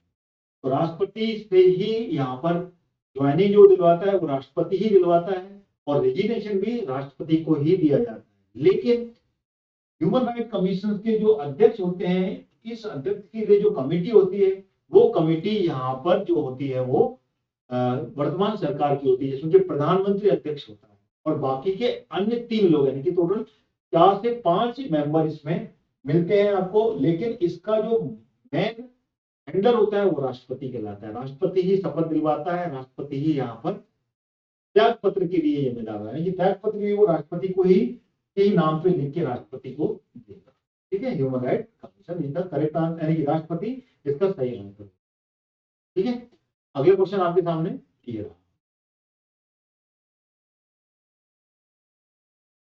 निम्नलिखित में से कौन से बात अधिकारों पर जेनेवा सम्मेलन में घोषणा नहीं की? कौन से बातों पर अधिकारों पर जेनेवा सम्मेलन जो हुआ था, ठीक है ना, विच of the following was not declaration of Geneva convention on child right, यानी कि बात नहीं है सभी, ये बात नहीं है, ये बाल है।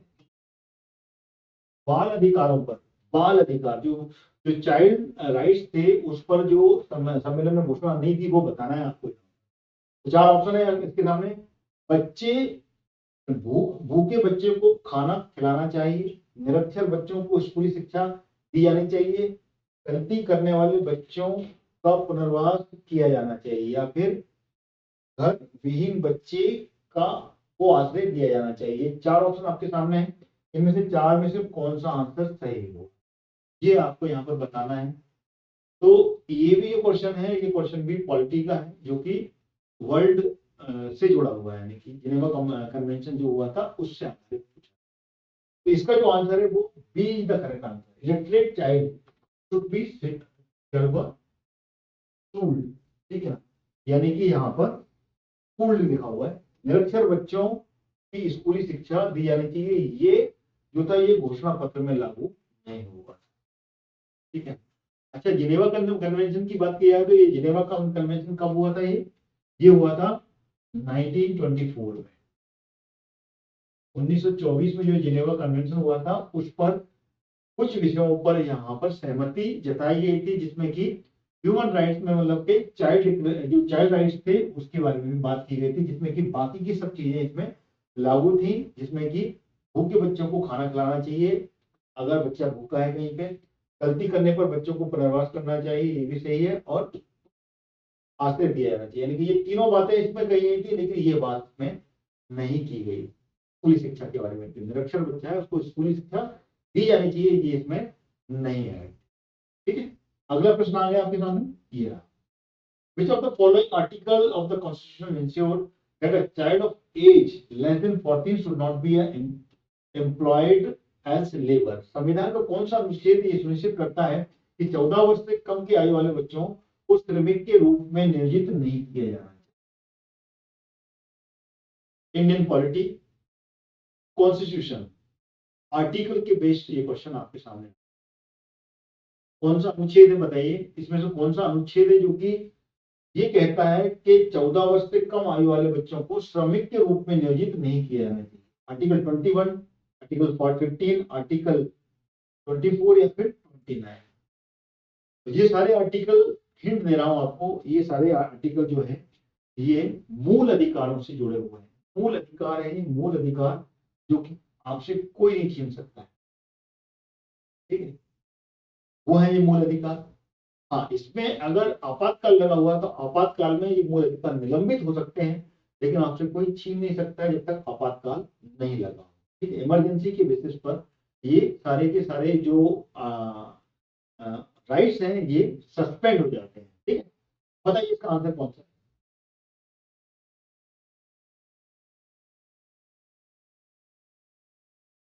इसका जो आंसर है वो है आर्टिकल 24। इसी तक करेक्ट, आर्टिकल 24 में ही ये बात की गई है, जिसमें कि यहाँ पर शोषण के विरुद्ध अधिकार, यानी कि ये जो आता है ये इसकी कैटेगरी है शोषण के विरुद्ध अधिकार। शोषण के विरुद्ध जो अधिकार है उसके अंतर्गत इसमें 2 आर्टिकल रखे गए हैं, जिसमें कि 23 नंबर और 24 नंबर आता है। तो उसके अंतर्गत यहाँ पर 14 वर्ष से कम आयु वाले बच्चों को श्रमिक के रूप में नियोजित नहीं किया जाना चाहिए, ये जानकारी। और ये मूल अधिकार भाग 3 के अंतर्गत।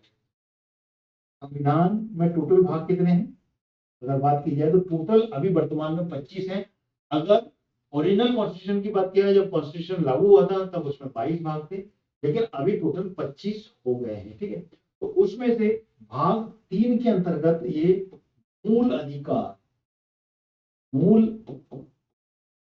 अधिकार के अंतर्गत आता है। और मूल अधिकार के शोषण के विरुद्ध शोषण के विरुद्ध जो अधिकार है उसमें 23वां आर्टिकल और 24वां आर्टिकल आता है। उसमें 24वें आर्टिकल में ये बात कही गई है। ठीक है, भाग 3 में, ठीक है ना, अनुच्छेद 12 से लेकर 35 तक मूल अधिकार जो है वो 12 से लेकर 35 तक आते हैं, जिसमें कि 12 और 13 ये एक बेस है जिसमें कि परिभाषा दी गई है। और उसके बाद में यहाँ पर 14 से 18 तक समानता का अधिकार, समानता के अधिकार के बारे में बात की गई है। 14 से लेके आर्टिकल 18 तक। स्वतंत्रता के अधिकार के अंतर्गत आर्टिकल 19 से लेके 22 तक आते हैं।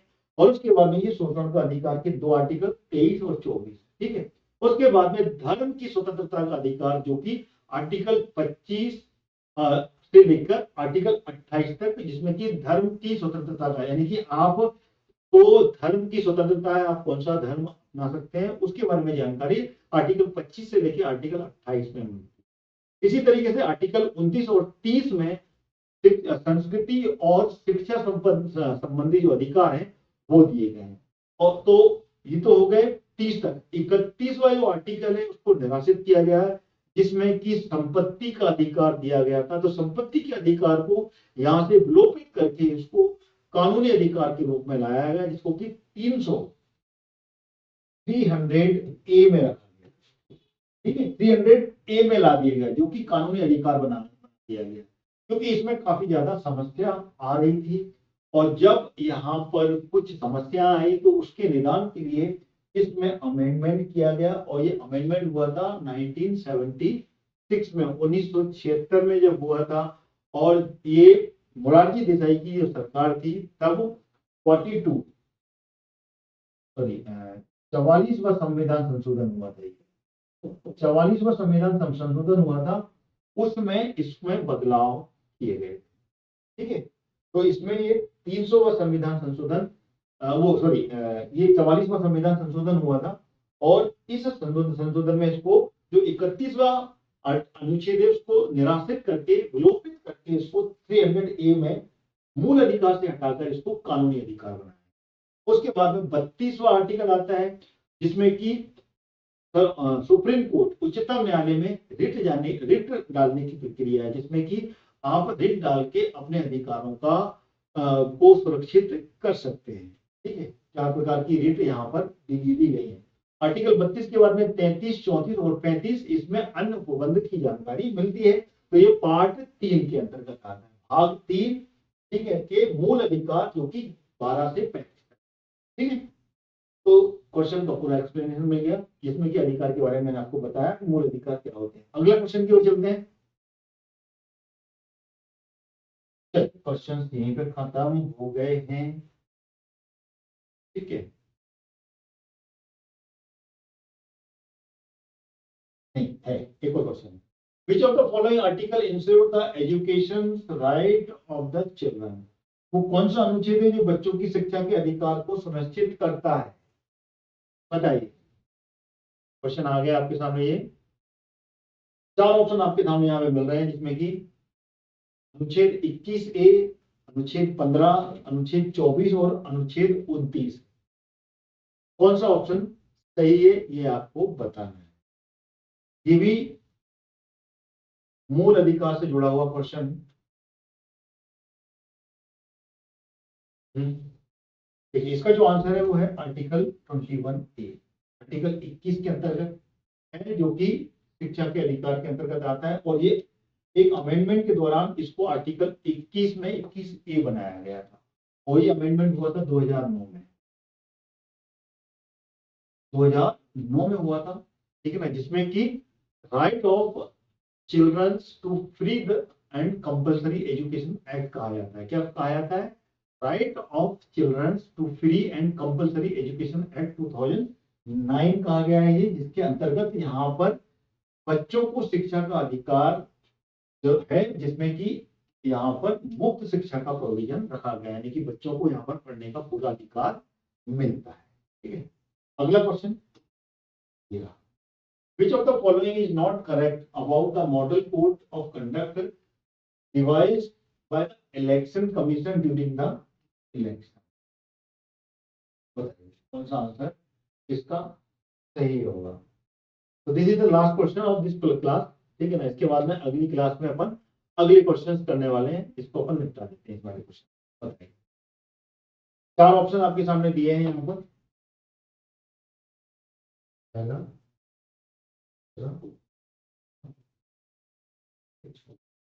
इसका आंसर आप बताएंगे मेरे को, और इसको कमेंट में आप इसका आंसर दीजिएगा। ठीक है ना, इस क्लास को मैं यही वाइंड अप करूंगा, अगली क्लास में मैं इस क्वेश्चन को लूंगा और इसका आंसर फिर मैं आपको करेक्ट दूंगा, बताइएगा इसका आंसर क्या हो।